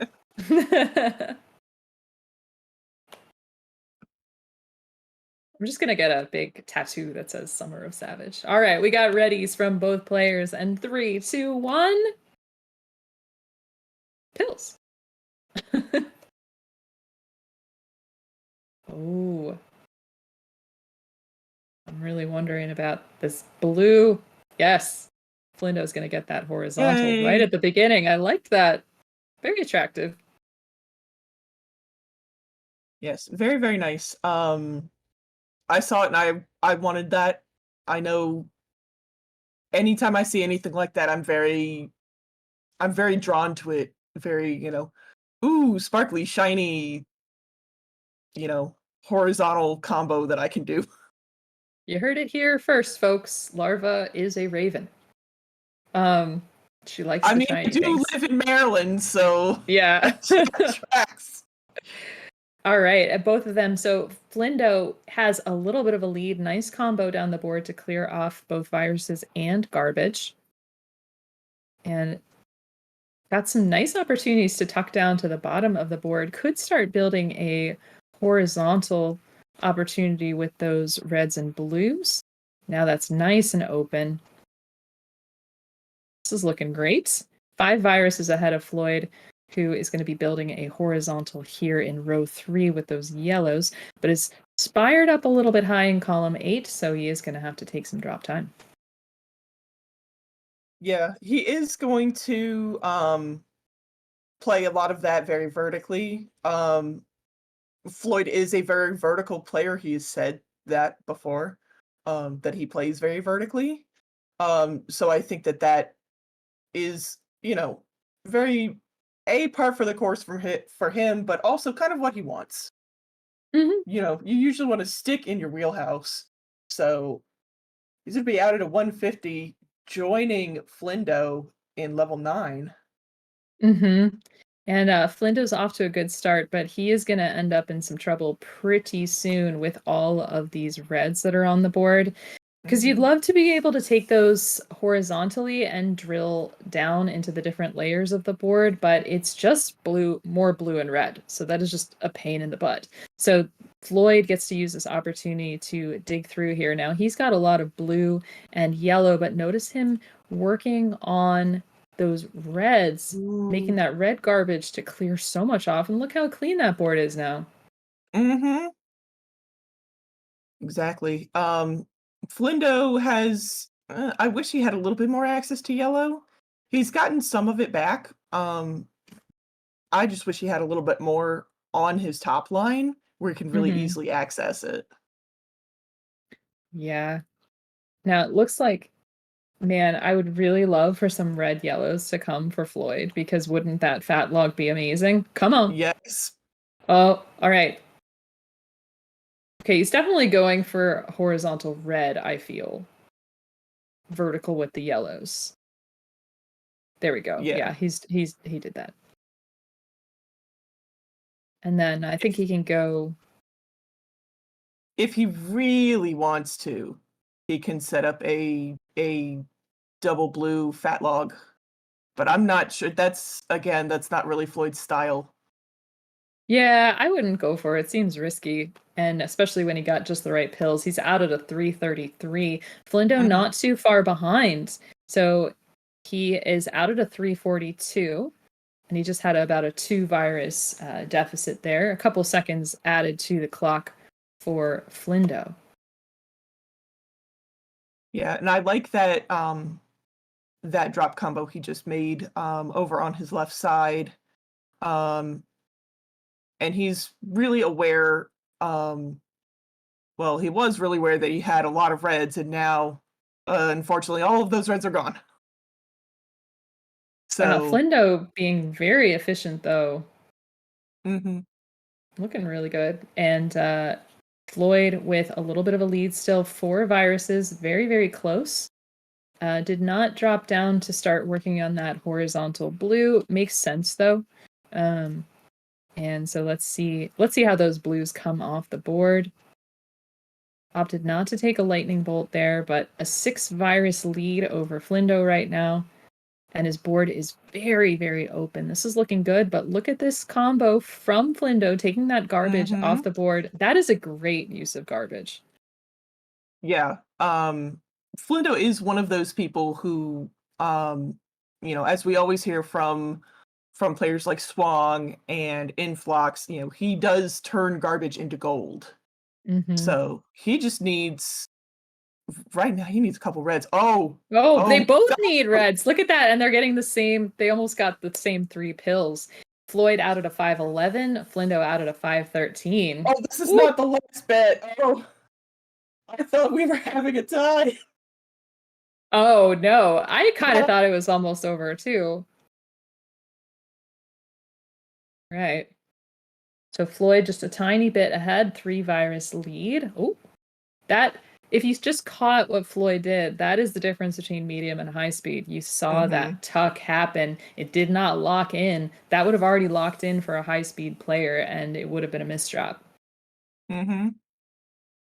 And that is something, especially medium players very much know when everything locks in, so they can make those very, very quick last second adjustments that that may look like they're not going to go right, but they're going to go right because they're very aware of the timing of the game. Mm-hmm. Definitely. All right. So Floyd with a 5 virus lead over Flindo. Flindo is going to need to deal with this right-hand side. He's going to get just the right pills there. And now he's got a bunch of drop time combos. But this is going to be very straightforward for Floyd. Yeah, and I have a feline visitor. She wants to watch the end of this match. Say hello to everybody, Lucille. All right, and Floyd finishing up this. Let's see. He can get these blues horizontally if he tucks down underneath. He does. Oh, the double red just at the right time. And we know what's coming after that. The red-yellow that's going to take this off horizontally. And with that, he wins with 7 minutes. Flindo is past that already, but so close. GG's to both players. GG's. This is very, very good. A very good decider. Very good match overall. Definitely. And the winner of this match is going to face the winner of our next match. Watchmuh versus our number 15 seed, biggest upset in the tournament, OoktheLibrarian. So, stick around. We'll be back in just a few minutes. This is the Dr. Mario Championship. Welcome back, everyone, to the Dr. Mario Championship. We have reached the end of round 1.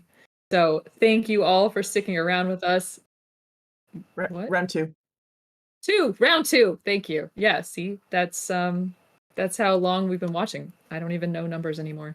So you are about to see 2 players who have also never played each other before, Watchmuh and OoktheLibrarian. Larva, what can you tell us about these 2 players?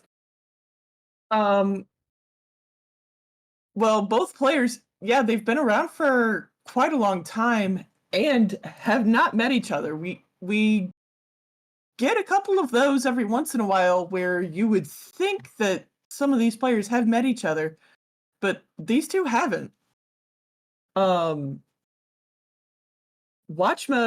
was our regional champion at our 2023 Bluegrass regional in March. So he does have a ticket in the Versus Arena to our finals in November in Columbus.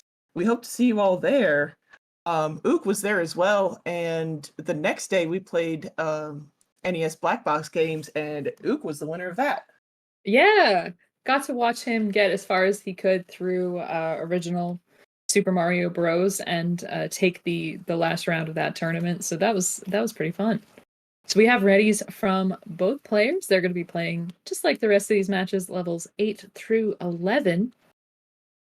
And oh my gosh, look at Dave with all these weird symbols in the chat. Oh. We have whoa.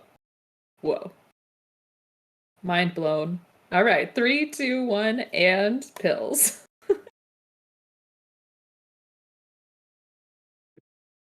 That's right. You look at this game too much, and colors and numbers don't really make sense. Yeah. Both of these. Go ahead. Go ahead. Both of these players playing on medium speed. Ook's got a lot more diversity on this top line, and of course, as I say that, he basically rips all of the yellow from the top line, and now has opened a little bit up in the center. But and Watchmuh is going to be dealing with a very right-heavy board. Yeah, I do like that that combo that Ook did. I'm not entirely sure what we call it. I tend to call it a Frank clear because I saw Frank do it first. But everybody has a different way of putting it. Where he puts you put three you have 3 instead of 4, and then you put the next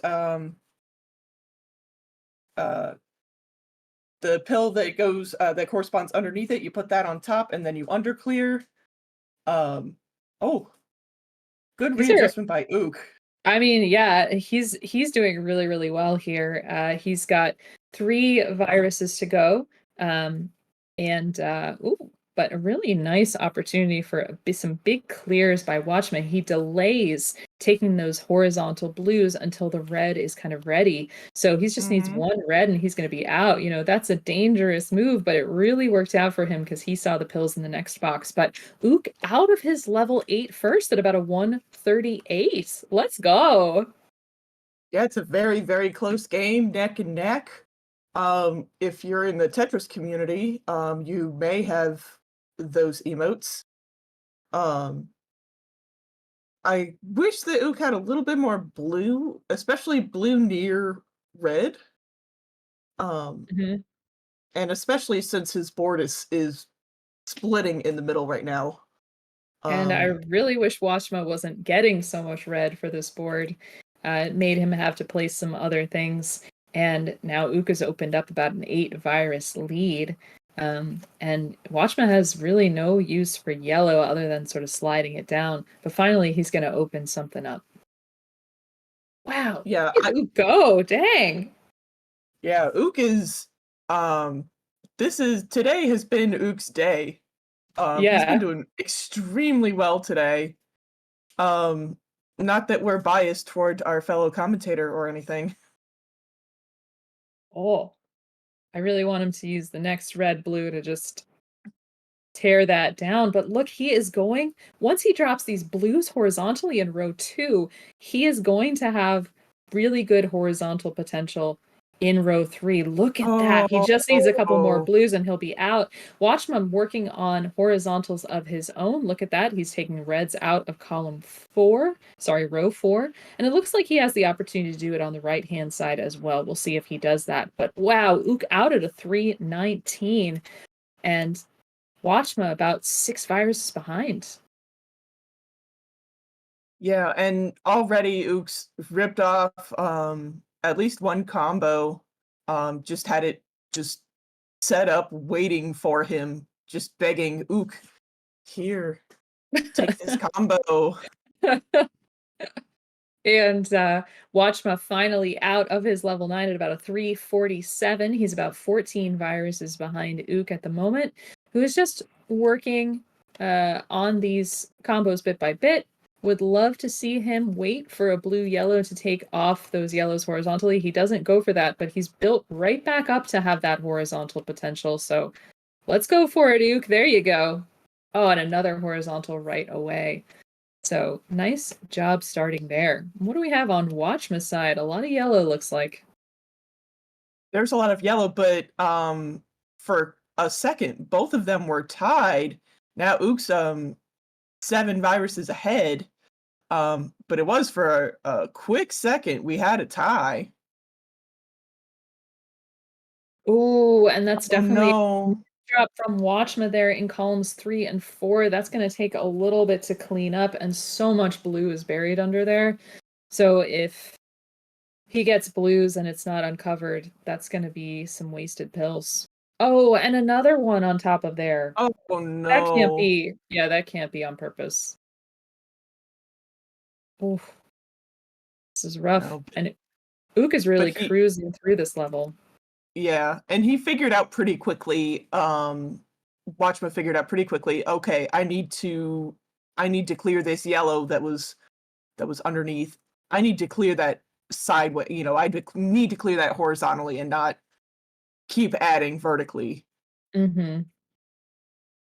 And Ook just needs a couple more reds. He's going to be out. He's probably going to be undertucking or building up to make a horizontal. Looks like the undertuck is going to be the way to go, and this double red is going to be perfect for him. He's out at a 536, and Watchmuh has 8 viruses left to go.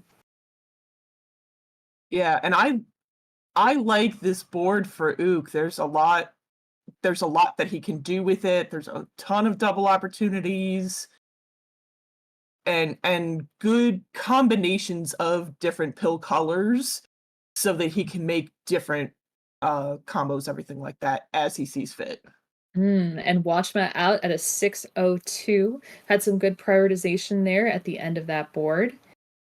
So let's see what's going on for Watchmuh here. Good combo opportunities, but rapidly going to open up a chasm in the center of that board. And there's not a lot of places to put yellow. So let's see what he does with this. But Ook has opened up a 19 virus lead at the moment with no time difference on their timers. So really nicely done. That's the kind of lead you want going into this level against Watchmuh. Mm-hmm. And exactly, you want this against Watchmuh. Watchmuh is no slouch. So, you do want, everyone will take every advantage that they can against a player like Watchmuh, a player like Packy, a player like Savage. So, no shame in that. He is a little, that red in the first row is a little buried, but if he cleans up his row 8 or column 8, he'll be able to get that horizontally. Yeah, as long as he doesn't stack anything too bad on top of that. Yeah, he's going to be able to clear that red very easily and then clear the last one. This is outstanding. Ook has not won a game in Oh, okay. All right, RNG. There we go. All right. Excellent. Did not miss that tuck. He's out at a 740. Watchmuh still with 9 viruses left to go. And some nice moves there. Look at this. He's going to have a good horizontal. But this is Ook's first game win in round 2. So GG's to Ook. Yes, GG's very, very well played. Ooh, a nice combo there for Watchmuh. That was pretty. And an 809 for Watchmuh. GG's to both players.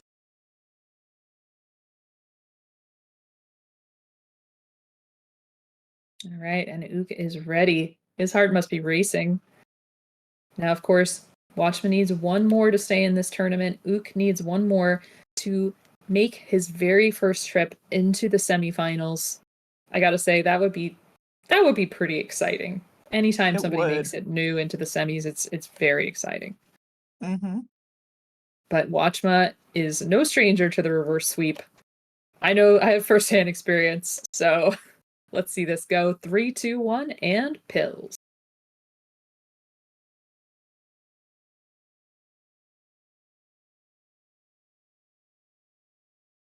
I did notice that Watchmuh is playing on, he is using fever strats instead of chill strats. So, we'll see. I know that both of us in the booth are very much team chill. Yeah, but you never know. You just got to mix it up. And let's see, Watchmuh with 23 viruses left to go had a little trouble with the RNG getting his board off the ground. It just wasn't, things weren't really clearing and advancing the board. It was kind of just throwing pills and migrating them around. But look at this. He's got some great opportunities here. Look at this blue falling down into this yellow. Oh my gosh. Look at that quad combo. Nicely done to take the lead. That's like Atalito level of combo right there. Well, here's the deal. I mean, Watchmuh is Atalito level. He has beaten Atalito before. I think one of the few he did this year to get into the finals in January. So he is that level. Now, Ook having a little bit of trouble with garbage here in his column 6, but clearing it out, and it won't be that much of a problem, especially if he's able to work on the garbage in column 7 and 8. But it is a little bit tied up right now, and Watchmuh out at a 142. Yeah, I think Ook is gonna need a little bit of RNG help and just some elbow grease to help with this level. Yeah, but look at that. He's open now. I mean, he needs those yellows to go. But he'll be okay. And then Watchmuh needs so much red here. Look at that. He's got a sideways sweet tea. Very nicely done. Very patient. And yep, taking a lot of the left-hand side of this board down as Ook is out. And he's at about a 19 virus deficit to Watchmuh right now. Yeah, and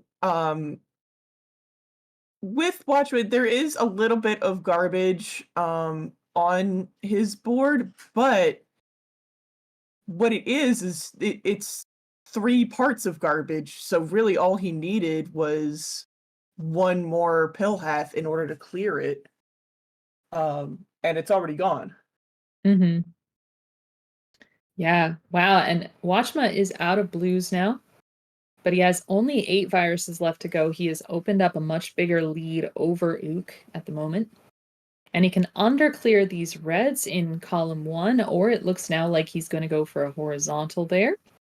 Nicely done. And he's going to build up that platform. Minimize drop time. There we go. And he's out at a 325.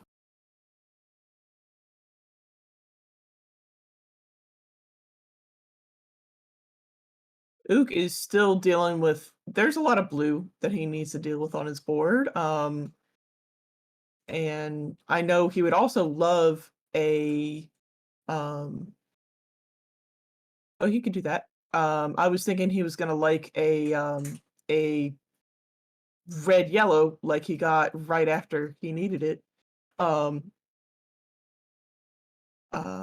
I don't know if he's not gonna build up. Okay. I like that. I like that he's not building up. I know that I fall victim to that a lot where I'm like, oh, well, I can take this horizontally. Let me just build up to it. And Ook's out at a 416, but he is almost 20 viruses back from Watchmuh. And Watchmuh is going to have a nice horizontal here down into a vertical. Clearing off a lot of good stuff. Now, that column 1 is some garbage that we don't want to see, but he does have the opportunity to take that blue out horizontally or vertically. He goes vertically, and with this horizontal, he is dropping that garbage down, but he's kicking the can down the road on it because it's still not in a place that he really wants it to be.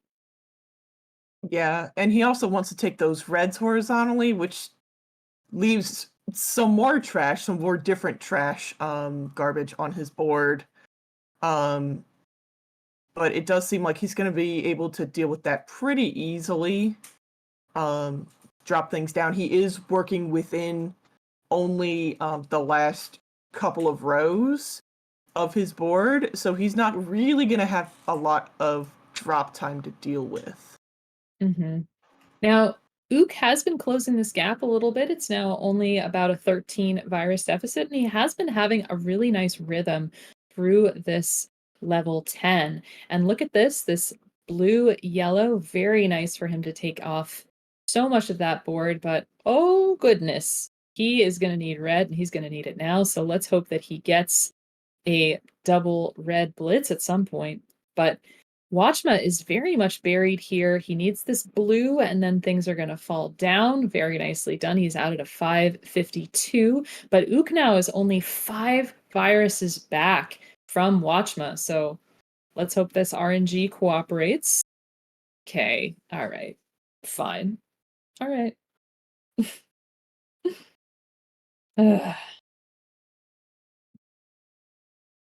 Nice opener from Watchmuh here. He's got so much double opportunities on this board. Really liking it. Mm-hmm. He does need to, there we go. He did need to uncover some blues. Some more blues would also help. Mm-hmm. Well, look at this double blue. Is he going to tuck it? Yeah. Yeah. Yeah. Nice. I love the bottom of this board. I do too. For Watchmuh. I want to play this board. This is so just double friendly, and you can make whatever combo you want out of it. Mm-hmm. Yeah, it's looking really good. Now, of course, there are going to be a bunch of these reds up high. So he's going to have to take some drop time or build some platforms. Looks like he's signaling that he's going to take those blues in row 1 out horizontally. Now, Ook is at about a 11 virus deficit, but you never know if these reds are not coming for Watchmuh. It could be a problem, but he gets the reds in just the order that he needs them. Very nicely done. Wow. Okay. Look at that. One more yellow for Watchmuh, and he takes game 2. Yeah, that level 11 for Watchmuh was wonderful, like chef's kiss, wonderful.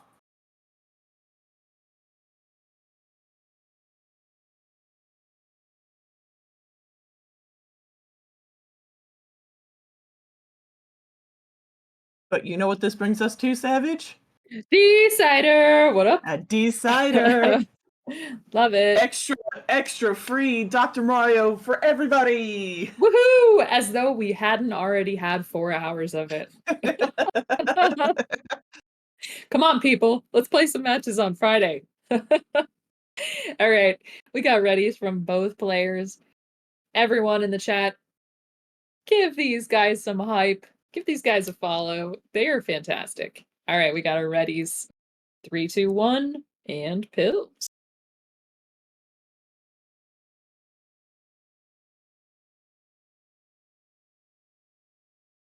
Watchmuh's red is kind of locked up. Not really a fan. Nice horizontal from Ook to start the level. Nice combos here. Yeah, I really do. I like Ook's board a lot better than Watchmuh's. I like the diversity in it. I like what he can do with it better. Yeah, Watchmuh is trying to break through that top layer. And though the shape of Ook's board is a little bit tough, it was high on the left and high on the right. He did bring it down a lot. Now he's just going to need a lot of red. But notice, Watchmuh is only 6 viruses behind, but yeah, the shape of this is a little bit tough. And is he going to try to do those reds horizontally? I don't think so. But we'll see what he does with that blue. Yes. Yeah, he wants to take them. Yeah, he's going to do it. Look at, not yet. Okay. Oh, this is tough now. This is like very elaborate, and Ook is getting exactly what he needs. Oh, All right. Okay. Look at that. boom, Watchmuh boom, boom, sending boom, boom, all of boom. that down. Gish, gish, gish. Yes, there we go. Ook out at a 123. Excellent time for level 8.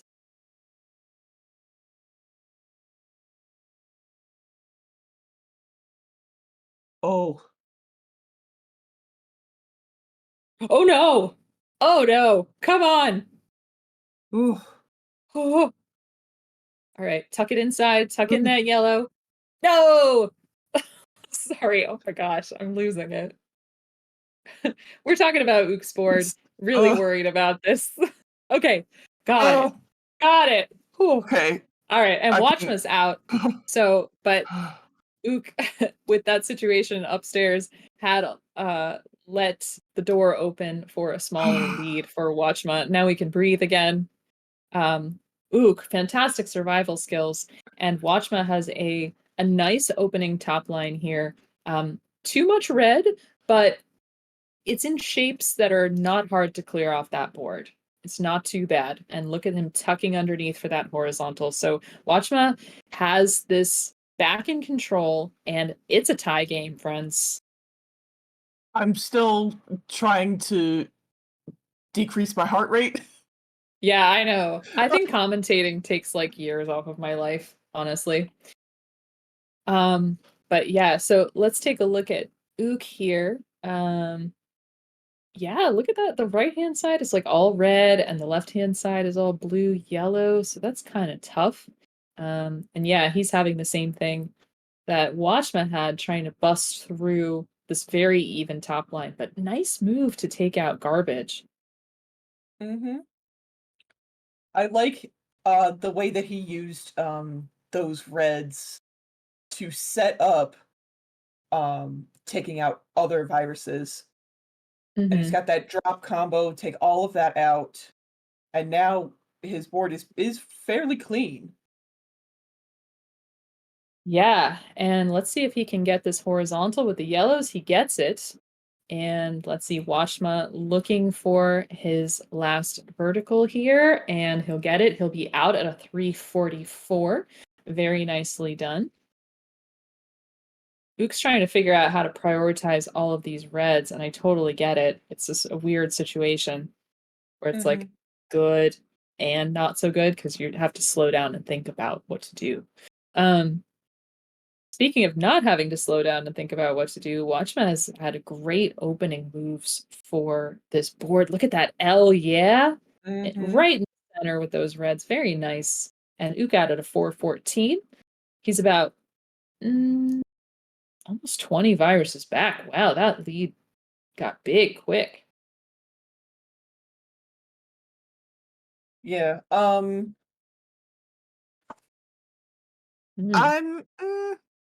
I'm still trying to figure out how I feel about Ook's board currently. Well, I think a lot of it is. Go ahead. Yeah, Watchmuh's got some good stuff going on. Look at him dropping down into some garbage that's actually going to make some plans pretty good. But his columns 1 and 2 a little bit difficult because they're both yellow, and one is garbage and one is necessary. So that's a little bit tough. Yeah. Ook has done a really good job of bringing his board down. I like what he's doing, what he's thinking. I'm not a huge fan of that blue just sitting up there, but I understand that he doesn't want to take that and cause drop time unless he gets a double blue. And right now he's prioritizing, because he has other blues on the board, he's prioritizing them differently, which is a good strategy in and of itself. Yeah, he's getting the pills for that too. And Watchmuh is out and he's into his level 11. This level 11 starting out beautifully for him. Every pill has its use. And look at all these doubles on the board. If you look Wow. down the board, I mean, this is very good. This is what you want to see when you look down your level 11. So Watchmuh was able to open up that quick lead. Now, Ook is only 10 viruses back, so this could change has a nice yellow. Doesn't get the L that was there, but it doesn't really matter because this board is continuing to be pretty friendly. Yeah, Ook doesn't have what I would call bad RNG, but I don't think that he is having the great level of RNG that Watchmuh is currently enjoying. Oh, Mm, I thought he was gonna make a combo out of that, and it just all kind of fell. So I don't know if that was intentional on Watchmuh's part or not. yeah, it looks a little bit iffy here. Watchman does take these reds out of the bottom horizontally, but now things are a little bit messy. So he is going to use these double blues or the blue yellows on the right hand side to drop down. And not quite sure how this is going to come off, but Watchman has some time. Ook still 11 viruses back. And these reds are really going to help Watchma. Okay. Oh, Ook's board's looking good. Yeah, now that he's cleared out a lot of what was troubling him, Watchma out it at a did get better. 732. Mm-hmm.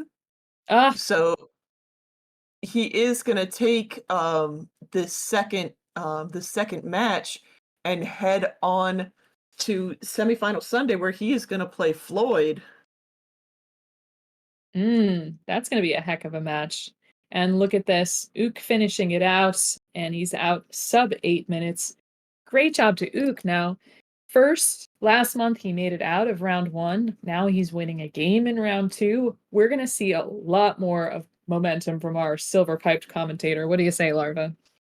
Yeah, I'm very excited to see Ook improve and really I mean showing off his famed sportsmanship right there. We love to see it.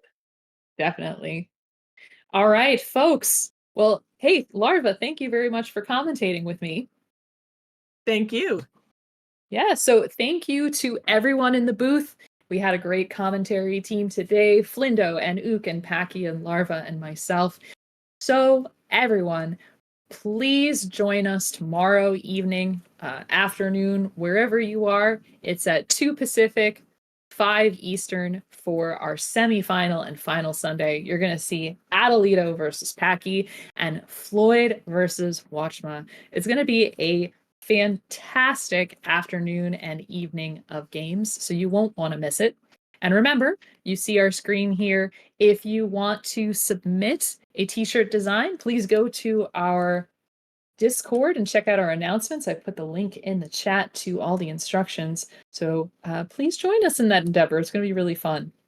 So everyone, until we see you again, thank you so much and take your vitamins.